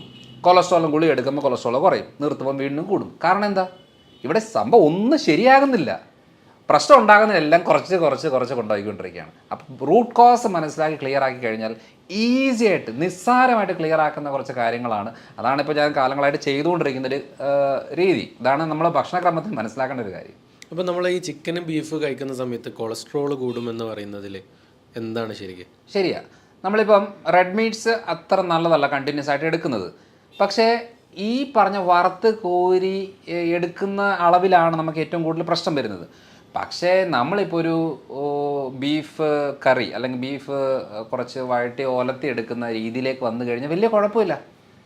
പിന്നെ ഈ ഗ്രിൽഡായിട്ട് കൂടുതൽ എടുക്കുമ്പോൾ നമുക്ക് പലപ്പോഴും ഈ ഗ്രിൽഡ് ഐറ്റംസ് ആൽഫാം ബാർബിക്യൂ എന്ന് പറയുമ്പോൾ അടുപ്പിച്ച് കുറേ നാൾ എടുക്കുമ്പം അത് കോളോൺ ക്യാൻസർ റിലേറ്റഡ് ആയിട്ടുള്ള പ്രശ്നങ്ങൾ ഉണ്ടാക്കാനുള്ള സാധ്യത കൂടുതലാണ്. അപ്പം ഞാനും ബീഫും പോർക്ക് അല്ലെങ്കിൽ മട്ടൺ അങ്ങനെ കഴിക്കുന്ന ഒരാളാണ്. ചിക്കൻ എന്ന് പറയുന്ന വൈറ്റ് മീറ്റാണ്, ബാക്കിയെല്ലാം ഒരു റെഡ് മീറ്റാണ്. അപ്പം വൈറ്റ് മീറ്റ്സ് ആണ് കമ്പാരിറ്റീവ്ലി ബെറ്റർ. പക്ഷേ ഈ ചിക്കൻ ആണെങ്കിലും വറുത്ത് കോരി എടുക്കുമ്പോഴാണ് പ്രശ്നം. അല്ലാതെ നോർമലായിട്ട് കഴിക്കുന്ന ഗ്രില്ലായിട്ടോ അല്ലെങ്കിൽ വഴറ്റിയെടുക്കുകയോ കറി വെക്കുകയോ പെരളനാക്കുകയോ അങ്ങനെ കഴിക്കുന്നത് കൊണ്ട് വലിയ കുഴപ്പമില്ല. പക്ഷെ അത് ഒരു ഡെയിലി യൂസിലേക്ക് വരുമ്പോൾ നമ്മുടെ ശരീരത്തിന് പറ്റുമോ ഇല്ലയോ എന്ന് നോക്കാതെ നമ്മൾ സപ്ലൈ ചെയ്തുകൊണ്ടിരിക്കുമ്പോൾ മാത്രമാണ് പ്രശ്നം. ഇപ്പം ഫോർ എക്സാമ്പിൾ നമ്മൾ റെഡ് മീറ്റ്സ് അല്ലെന്നുണ്ടെങ്കിൽ ചിക്കൻ ഫിഷ് അങ്ങനെ അല്ലെങ്കിൽ പയറുപരിപ്പ് വർഗ്ഗങ്ങൾ കഴിക്കുന്നതിൻ്റെ ഭാഗമായിട്ട് നമ്മൾ ഇടയ്ക്കൊരു ചെക്ക് ചെയ്ത് നോക്കണം. യൂറിക് ആസിഡ് കൂടുന്നുണ്ടോ, ക്രിയാറ്റിൻ കൂടുന്നുണ്ടോ, ജോയിൻസിനൊക്കെ വേദനയുണ്ടോ, സ്കിന്നിന് ഇറിറ്റേഷൻ ഉണ്ടോ, ഗ്യാസ് ആവുന്നുണ്ടോ, ആ നോക്കിയിട്ട് വേണം തീരുമാനിക്കാൻ എനിക്കിത് കഴിക്കാവോ കഴിക്കാൻ പാടില്ലയോ എന്നുള്ളത്. കാരണം എന്ന് വെച്ചാൽ എൻ്റെ അടുത്തുള്ള ആൾ കഴിക്കുന്നു എന്ന് പറഞ്ഞാൽ നമ്മൾ കഴിക്കാൻ പറ്റത്തില്ല. അതുകൊണ്ട് പൊതുവേ ഇത് നല്ലത് മോശം എന്നുള്ളതില്ല. ഉണ്ടാക്കുന്ന രീതികൾ, കഴിക്കുന്ന രീതികൾ, ശരീരപ്രകൃതത്തിനനുസരിച്ചുള്ള അളവ്, ഇതൊക്കെയാണ് വളരെ ഇമ്പോർട്ടൻറ്റ്. ഇപ്പോൾ നമ്മൾ ജിമ്മിൽ പോകുന്നു, 10 പേര് ജിമ്മിൽ പോകുന്നു. ഈ 10 പേരിൽ ജിം ഇൻസ്ട്രക്ടർ പറയുന്നത് എന്താ? ജിം വർക്കൗട്ട് ചെയ്യുക, പ്രോട്ടീൻ പൗഡർ കഴിക്കുക, നന്നായിട്ട് മുട്ടയും ചിക്കനും കാര്യങ്ങളൊക്കെ കഴിക്കുക എന്ന് പറയും. പക്ഷേ ഇതിനകത്ത് ഏറ്റവും കൂടുതൽ ശ്രദ്ധിക്കേണ്ടത് എന്താ? ഈ 10 പേരിൽ എല്ലാവരുടെയും മാതാപിതാക്കൾ, അതായത് പേരൻസിൻ്റെ അവരുടെ കിഡ്നി ഹെൽത്ത് ഓക്കെ ആണോ, ഡയബറ്റിക് ഉള്ളവരാണോ? അപ്പം കൂടുതൽ ആൾക്കാരുടെ നമ്മൾ ശ്രദ്ധിക്കേണ്ടത് അപ്പനും അമ്മയ്ക്ക് ക്രിയാറ്റിൻ ലെവൽ കൂടുവോ, കിഡ്നി ഫെയിലിയർ വന്ന് മരിക്കുവോ, അറ്റാക്ക് വന്ന് മരിക്കുവോ ഒക്കെ ഉള്ള ആളുകളുടെ മക്കൾക്കും ആ ടെൻഡൻസി കൂടുതലാണ്. അപ്പോൾ ഇവർ ഈ പറയുന്ന പോലത്തെ രീതിയിൽ ചിക്കനും ഫിഷും അല്ലെന്നുണ്ടെങ്കിൽ പ്രോട്ടീൻ പൗഡറുകളും മുട്ടയും അങ്ങനെ കൂടുതൽ എടുത്തു കഴിഞ്ഞാൽ കിഡ്നി ഫെയിലിയർ ആവും. അപ്പോൾ ഇത് മനസ്സിലാക്കണമെന്നുണ്ടെങ്കിൽ നമ്മൾക്ക് പറ്റുമോ ഇല്ലയോ എന്നുള്ളതാണ് അറിയേണ്ടത്.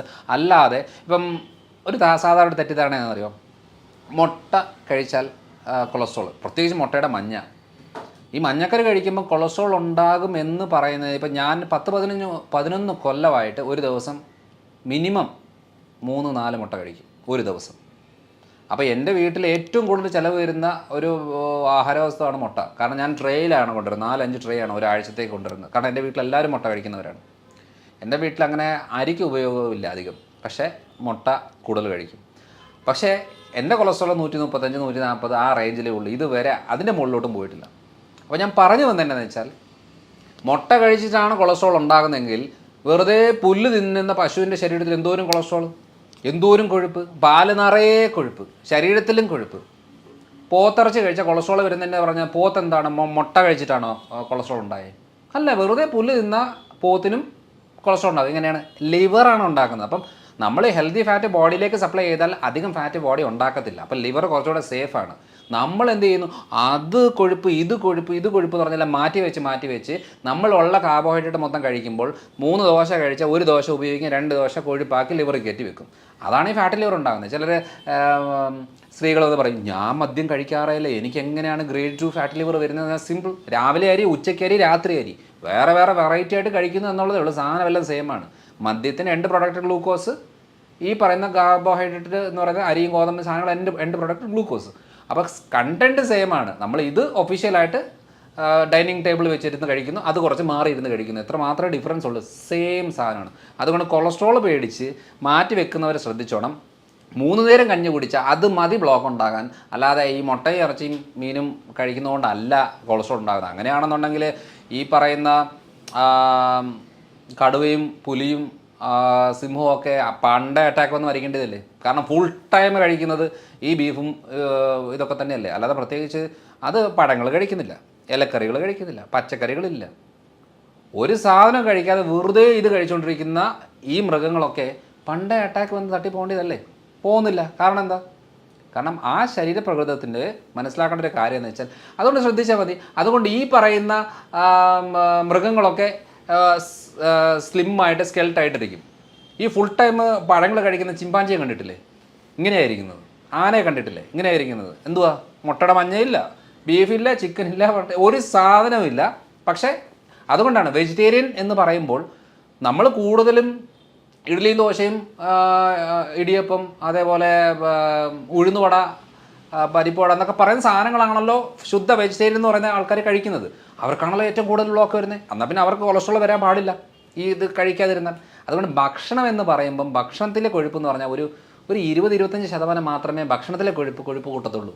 ബാക്കി 75% ശരീരമാണ് ഉണ്ടാക്കുന്നത്. അതിൻ്റെ റോ മെറ്റീരിയൽ എന്ന് പറയുന്നത് കാർബോഹൈഡ്രേറ്റ് ആണ്. അതിൽ തീരുമാനമാക്കിയെങ്കിൽ കൊളസ്ട്രോൾ കുറയും. ഞാൻ എപ്പോഴും പറയുകയാണ്, നിങ്ങളൊരു കാര്യം ചെയ്യും, ഈ പറയുന്ന തുടങ്ങുന്നതിന് മുമ്പ് കൊളസ്ട്രോൾ ആണോ, നിങ്ങൾ മുട്ട കഴിച്ച കൊളസ്ട്രോൾ ഉണ്ടോ, ഇപ്പം നിങ്ങളൊരു ലിപ്പിഡ് പ്രൊഫൈൽ ചെക്ക് ചെയ്യും, കൊളസ്ട്രോളും കാര്യങ്ങളെല്ലാം നോക്ക്. അടുപ്പിച്ച് 2 ആഴ്ച എല്ലാ ദിവസവും ഓരോ മുട്ട കഴിക്കുക. എന്നിട്ട് ചോറ് ഈ മധുരവും ബേക്കറിയൊക്കെ ഒന്ന് കുറയ്ക്കുക. എന്നിട്ട് 2 ആഴ്ച കഴിഞ്ഞ് ഒന്നുകൂടെ കൊളസ്ട്രോൾ ചെക്ക് ചെയ്യും. നിങ്ങളുടെ കൊളസ്ട്രോൾ കുറയുന്നുണ്ടോ, ഡെയിലി ഓരോ മുട്ട കഴിക്കും. കുറയുന്നില്ലേ, നിങ്ങൾ മുട്ട കഴിക്കണ്ട. അങ്ങനെയാണ് തീരുമാനിക്കേണ്ടത്. അല്ലാതെ പൊതുവേ ബീഫിന് പ്രശ്നമാണ്, പോത്ത് പ്രശ്നമാണ്, അല്ലെങ്കിൽ ചിക്കൻ പ്രശ്നമാണ്, മുട്ട പ്രശ്നമാണ് എന്ന് പറഞ്ഞ് വെച്ചിരിക്കുക. അതൊക്കെ വറുത്ത് കോരി അതിനെ വല്ലാത്ത രീതിയിൽ ആക്കി എടുക്കുമ്പോൾ മാത്രമേ പ്രശ്നമുള്ളൂ. അല്ലാതെ ഇതൊന്നും ഒരു പ്രശ്നമല്ല. ഇതൊക്കെ നമുക്ക് നിസ്സാരമായിട്ട് നമ്മുടെ ഈ വിശ്വാസവും ശരീരവും തമ്മിൽ യാതൊരു ബന്ധവുമില്ല. വിശ്വാസം എന്തും ആയിക്കോട്ടെ, എനിക്കത് ഈ മതഗ്രന്ഥത്തിൽ ഇത് കഴിക്കാൻ പാടില്ല, ഓക്കെ, കഴിക്കണ്ട. പക്ഷേ ശരീരത്തിന് പാടുണ്ടോ ഇല്ലയോ എന്നുള്ളത് നോക്കേണ്ട ആവശ്യമില്ല. കാരണം എന്ന് വെച്ചാൽ ശരീരത്തിന് ആവശ്യം പാമ്പിനെ കഴിച്ചാലും ശരീരം നോക്കുന്നത് പ്രോട്ടീനും ഫാറ്റും ഒക്കെ ആയിട്ടാണ്. അല്ലാതെ നമുക്കത് ഇഷ്ടമുണ്ടോ ഇഷ്ടമില്ല എന്നുള്ളത് രണ്ടാമത്തെ കാര്യം. ശരീരത്തിൻ്റെ എല്ലാം സെയിമാണ്. ഇതാണ് മെയിനായിട്ടും ഫുഡിൽ നമ്മൾ ശ്രദ്ധിക്കേണ്ടത്. അപ്പോൾ പൊതുവിൽ സാറെടുത്ത് കൂടുതലായിട്ട് വരുന്നൊരു കേസുകൾ എന്ത് ടൈപ്പ് ഓഫ് കേസ് ആയിരിക്കും? നമ്മളിപ്പോൾ പല കേസുകൾ ഇങ്ങനെ ഡിസ്കസ് ചെയ്ത് ഇങ്ങനെ വന്നു. അപ്പോൾ ഏറ്റവും കൂടുതലായിട്ട് കണ്ടുവരുന്നത് എന്താണ്? ചിലപ്പം വരുന്ന പേഷ്യൻ്റ് തന്നെ ഇന്ന കേസിലേക്ക് മാറുന്നുണ്ടാവും. വരുന്ന ഒരു അസുഖത്തിനായിരിക്കും, അത് നോക്കുന്നേരം റൂട്ട് കോസ് കണ്ടെത്തുമ്പോൾ വേറെ എത്തും. ഞാൻ ലൈഫ് സ്റ്റൈൽ ഡിസീസിൽ പ്രമേഹമാണല്ലോ വളരെ കോമൺ ആയിട്ട് വരുന്നത്. പക്ഷേ എൻ്റെ മേഖലയായിട്ട് ഞാൻ കരുതുന്നത് തൈറോയ്ഡാണ്. കാരണം വേറൊന്നുമല്ല, എനിക്ക് തൈറോയ്ഡ് ചികിത്സിക്കാൻ ഇഷ്ടമുണ്ടായിട്ടല്ല തൈറോയ്ഡ് എന്ന് പറയുന്നത്. പക്ഷേ പ്രമേഹമുള്ള ആളുകൾക്കും BP ഉള്ളവർക്കും സ്കിന്നിൻ്റെ പ്രശ്നമുള്ളവർക്കും ടെൻഷൻ ഉള്ളവർക്കും നെഞ്ചിടിപ്പുള്ളവർക്കും അതേപോലെ മുടി കൊഴിച്ചിലുള്ളവർ, താരന്, ദഹന പ്രശ്നങ്ങൾ, കോൺസ്റ്റിപ്പേഷൻ ബുദ്ധിമുട്ടുകൾ, ടയർഡ്നെസ്, ടെൻഷന്, ഇതെല്ലാത്തിൻ്റെയും നമ്മൾ റൂട്ട് കോസ് ചെക്ക് ചെയ്ത് വരുമ്പോഴത്തേനും തൈറോയ്ഡിലാണ് വന്ന് നിൽക്കുന്നത്. കാരണം വേറൊന്നുമല്ല, ഈ പറയുന്ന പ്രശ്നങ്ങൾക്ക് അവർ കാലങ്ങളായിട്ട് മരുന്നെടുക്കുന്നവരാ. ഇപ്പോൾ എൻ്റെ അടുത്ത് ആരെങ്കിലും വരുന്ന ആൾക്കാരോട് എന്നോട് പറയാണ്, ഡോക്ടറെ എനിക്ക് തുമ്മലാണ്, 10 കൊല്ലമായിട്ട് തുമ്മലാണ്, മരുന്നെടുക്കുമ്പം കുറയും പിന്നെയും വരും. അപ്പോൾ എൻ്റെ മനസ്സിൽ സഡൻ കണക്റ്റായി പോകുന്നത് തൈറോയ്ഡാണ്. കാരണം എന്ന് വെച്ചാൽ ഇത് പറയാൻ കാരണം, ഇത് മെഡിക്കൽ ടെക്സ്റ്റിൽ അങ്ങനെ ഒരു എക്സ്പ്ലനേഷൻ ഇല്ല. മെഡിക്കൽ ടെക്സ്റ്റിൽ നമ്മളൊരു തുമ്മൽ എന്ന് പറയുമ്പോൾ ഒരു അലർജിക് റിലേറ്റഡ് ആയിട്ടാണ് നമ്മൾ ഫോക്കസ് ചെയ്യുന്നത്. അതേപോലെ സ്കിന്നിലൊരു ചൊറിച്ചിൽ, കുരുക്കൾ, പാടുകൾ എന്നൊക്കെ വരുമ്പോൾ മെഡിക്കൽ ടെക്സ്റ്റിൽ ഫോക്കസ് ചെയ്യുന്നത് സ്കിൻ റിലേറ്റഡ് ആയിട്ടുള്ള കണ്ടീഷനാണ്. അതേപോലെ യൂട്രസിലെ മുഴ, ബ്ലീഡിങ് റിലേറ്റഡ് പ്രശ്നം ഉണ്ടെന്നുണ്ടെങ്കിൽ ഗൈനക് റിലേറ്റഡ് ആയിട്ടാണ് മെഡിക്കൽ ടെക്സ്റ്റിൽ പറയുന്നത്. പക്ഷേ തൈറോയ്ഡ് ഉള്ളവർക്കാണ് ഏറ്റവും കൂടുതൽ ഈ ബ്ലീഡിങ് റിലേറ്റഡ് പ്രശ്നം വരുന്നത്. നമ്മളിവിടെ DNC ചെയ്തും യൂട്രൈൻ വാഷും ചെയ്തും സർജറിയും ചെയ്തും ഹിസ്റ്ററക്ടമിയും ചെയ്തും നടന്നാലും ആ പ്രശ്നങ്ങൾ മാറാത്തതിൻ്റെ മെയിൻ കാര്യം എന്ന് പറയുന്നത് റൂട്ട് കോസ് വേറെ കിടക്കുന്നതുകൊണ്ടാണ്. അപ്പോൾ ഇത് പറയാനായിട്ടൊരു കാരണം കൂടെ ഉണ്ട്. തൈറോയ്ഡിൻ്റെ ഒരു പ്രത്യേകത എന്ന് വെച്ചാൽ, ഇത് എന്തുകൊണ്ടാണ്, എന്നോട് പലരും ചോദിച്ചിട്ടുണ്ട്, അതെന്തുകൊണ്ടാണ് മറ്റു ആളുകൾ ഇങ്ങനെ പറയാത്തത്? ഡോക്ടർ മാത്രം എന്തിനാണ് ഈ തൈറോയ്ഡിലേക്ക് എല്ലാ കാര്യവും തൈറോയ്ഡിലേക്ക് പോകുന്നത്? ടെൻഷൻ എന്ന് പറഞ്ഞ ഉടനെ തൈറോയ്ഡ് പറയുന്നു, സ്കിന്നിൻ്റെ പ്രശ്നം എന്ന് പറഞ്ഞാൽ തൈറോയ്ഡ് പറഞ്ഞു. എന്തുകൊണ്ടാണ് മറ്റു ഡോക്ടേഴ്സോ അല്ലെ മറ്റു ആളുകളോ ഇത് പറയാത്തത് എന്ന് ചോദിക്കുന്നതിൻ്റെ മെയിൻ കാര്യം കൂടെ ഞാൻ പറയാം. ഞാൻ സ്ഥിരം കേൾക്കുന്നൊരു ചോദ്യം ആയതുകൊണ്ട് പറയുകയാണ്. അതായത് ഇത് എൻ്റെ ഒരു എക്സ്പീരിയൻസ് ആണ്, അല്ലാതെ ഞാനിങ്ങനെ ഒരു ബുക്കിൽ പഠിച്ചു, കോളേജിൽ പോയി പഠിച്ചു എന്നുള്ളതല്ല. കാരണം ആ ടെക്സ്റ്റ് ബുക്കുകളിൽ അങ്ങനെ ഇല്ല, മെഡിക്കൽ ടെക്സ്റ്റിൽ അങ്ങനെ ഇല്ല. കാരണം 5.5 കൊല്ലം പഠിച്ചിട്ട് ഞാൻ ഇതുവരെ കേട്ടിട്ടില്ല തൈറോയ്ഡുകാർക്ക് ഗ്ലൂട്ടൻ പാടില്ല എന്നുള്ളത്. കാരണം ആ ടെക്സ്റ്റ് ബുക്കിൽ അങ്ങനെ ഒരു സംഭവമേ ഇല്ല. അതേപോലെ പാല് പാടില്ല എന്നുള്ളത് ഇതിനകത്തില്ല. അപ്പോൾ ഏറ്റവും കൂടുതൽ ഞാൻ ഫോക്കസ് ചെയ്യുന്നത് റിസർച്ച് ഏരിയ ആയതുകൊണ്ട് റിസർച്ചിൽ വന്ന കാര്യങ്ങൾ ചിലപ്പം 5, 8, 10, 20 കൊല്ലത്തിന് ശേഷം ചിലപ്പോൾ ടെക്സ്റ്റ് ബുക്കിലേക്ക് വരും. അന്നേരം ചിലപ്പോൾ എല്ലാവരും പറയുമായിരിക്കും. അപ്പോൾ ഏറ്റവും കൂടുതൽ ശ്രദ്ധിച്ചാൽ മതി മുടി കൊഴിച്ചിൽ കണ്ടീഷൻ. നമ്മൾ എണ്ണകളും തൂത്ത് ഷാമ്പൂ മാറ്റിയെടുത്ത് മരുന്നുകൾ അപ്ലൈ ചെയ്ത് പല മൾട്ടിവിറ്റാമിൻ മരുന്നുകൾ എടുത്ത് ഫുള്ള് ചെയ്തെങ്കിലും മുടി കൊഴിച്ചിൽ മാറുന്നില്ല. കാരണം എന്താ? സിമ്പിൾ കാര്യമാണ്. അപ്പോൾ അതേപോലെ തന്നെ ഈ തൈറോയ്ഡിലേക്ക് കണക്ട് ചെയ്യണം ഞാൻ എല്ലാ കാര്യങ്ങളും. സ്കിന്ന് എപ്പോൾ നോക്കിയാലും സ്കിന്നിൽ ഫംഗൽ ഇൻഫെക്ഷൻസ്, ചൊറിച്ചിൽ, പാടുകൾ, മുഖത്ത് ഇങ്ങനെ പാടുകൾ വന്നുകൊണ്ടിരിക്കുകയാണ്. അപ്പം നമ്മൾ സ്കിന്നിൻ്റെ പ്രശ്നമാണെന്ന് പറഞ്ഞ് സ്കിന്നിൻ്റെ ഡോക്ടറെ കാണുമ്പോൾ എന്താ ചെയ്യുന്നത്? ഓയിൻമെൻറ്റുകളോ ലോഷനോ സൺസ്ക്രീനോ അല്ലെന്നുണ്ടെങ്കിൽ ഈ പറഞ്ഞ ഫംഗൽ ക്രീമുകളോ അല്ലെങ്കിൽ കുറച്ച് ആൻറ്റിഫംഗൽ ആൻറ്റി ബാക്ടീരിയൽ ആയിട്ടുള്ള മരുന്നുകളോ ഇതിലാണ് പൊയ്ക്കൊണ്ടിരിക്കുന്നത്. കാരണം എന്താ? തൈറോയ്ഡ്, ഇൻറ്റസ്റ്റൈന്, ലിവർ, ഈ 3 ഓർഗൻ എന്തെങ്കിലും പ്രശ്നം ഉണ്ടെങ്കിൽ 99% സ്കിന്നിലാണ് അതിൻ്റെ പ്രശ്നം കാണിക്കുന്നത്. പക്ഷെ നമ്മൾ സ്കിന്നാണ് ക്ലിയർ ആക്കി മേക്കപ്പ് ചെയ്ത് നടന്നുകൊണ്ടിരിക്കുന്നത്.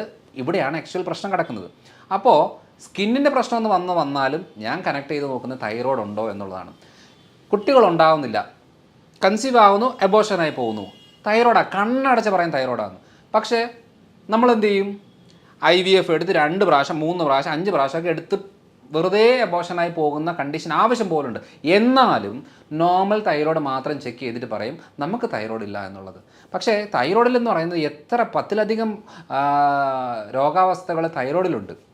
പക്ഷേ ആകെ ചെക്ക് ചെയ്യുന്നത് ഹൈപ്പോ ആണോ ഹൈപ്പർ ആണോ എന്ന് വെച്ചാൽ ബ്ലഡ് ടെസ്റ്റ് ചെയ്യുന്നത് മരുന്ന് ഈ ഹൈപ്പർ കണ്ടീഷന് മാത്രമേ മരുന്നുള്ളൂ. ഹൈപ്പറിന് മരുന്ന് എടുത്തിട്ടും കാര്യമില്ല, കാരണം ഒന്ന് പിടിച്ചു നിൽക്കാനല്ലാതെ വേറൊരു ഉപയോഗമില്ല. ഹൈപ്പോയ്ക്ക് നമ്മൾ ഈ തൈറോയ്ഡ് അത് ഇതൊക്കെ ആയിട്ട് നമ്മൾ എടുക്കുന്നത്. അപ്പോൾ ഈ ഒരു കാര്യത്തെ അതുകൊണ്ടാണ് പലരും പറയുന്നത് എൻ്റെ TSH നോർമലാണ്, അതുകൊണ്ട് എനിക്ക് തൈറോയ്ഡ് ഇല്ല. അതിൻ്റെ അർത്ഥം തൈറോയ്ഡ് ഇല്ല എന്നല്ല, നിങ്ങളുടെ തൈറോയ്ഡ് പ്രശ്നങ്ങളിലെ ഹൈപ്പോ തൈറോയിഡിസം എന്ന് പറയുന്നൊരു കണ്ടീഷൻ ഇല്ല എന്ന് മാത്രമേ ഉള്ളൂ. അപ്പോൾ ആർക്കെങ്കിലും റിപ്പീറ്റഡ് ആയിട്ടുള്ള അബോഷൻസ് നടക്കുന്നു, കുട്ടികൾ ഉണ്ടാവാത്ത കണ്ടീഷൻ വരുന്നു, ആദ്യത്തെ കുട്ടി ഉണ്ടായിട്ട് പിന്നെ ഉണ്ടാകാതെ കുറേ ഗ്യാപ്പ് വരുന്നു, അല്ലെങ്കിൽ സ്കിൻ ഇൻഫെക്ഷൻ വരുന്നു, താരൻ മുടികൊഴിച്ചിൽ കൂടുന്നു, വെറുതെ ഇരുന്നാലും ടെൻഷൻ അടിക്കുന്ന സ്വഭാവത്തിലേക്ക് വരുന്നു, ശരീരമാണെങ്കിൽ എന്തെങ്കിലും ചെയ്താൽ ശരീരം നീര് നിറയുന്നു, എവിടെ പിടിച്ചാലും വേദനകളുണ്ടാകുന്നു, ജോയിൻസിന് വേദന, മസിൽസിന് വേദന, കുറച്ച് കാര്യങ്ങൾ എന്തെങ്കിലും ചെയ്തു കഴിഞ്ഞാൽ ശരീരം മടുക്കുകയാണ്, മടിയാണ്, ഒരു കാര്യത്തിലേക്ക് പോകാനോ ചെയ്യാനോ തോന്നാത്തൊരവസ്ഥ വരികയാണ്.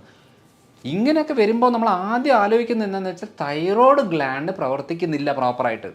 ചിലപ്പോൾ ബ്ലഡ് ടെസ്റ്റ് ചെയ്ത TSH നോർമൽ ആയിരിക്കും, അപ്പോൾ നമ്മൾ പറയും കുഴപ്പമൊന്നുമില്ല, തൈറോയിഡിന് കുഴപ്പമില്ല. പക്ഷെ നമ്മൾ സ്കാൻ ചെയ്ത് ആരും നോക്കുന്നില്ലല്ലോ. ഇപ്പോൾ ഞാനിപ്പോൾ ഒരു 3-4 കൊല്ലമായിട്ട് ഇപ്പോൾ ഒരു ദിവസം നമുക്കൊരു 200-250 പേഷ്യൻസ് ഒരു ദിവസം വരുമ്പോൾ, അതേപോലെ 200 പേഷ്യൻസ് എടുക്കാം നമുക്കൊരു എവറേജ്.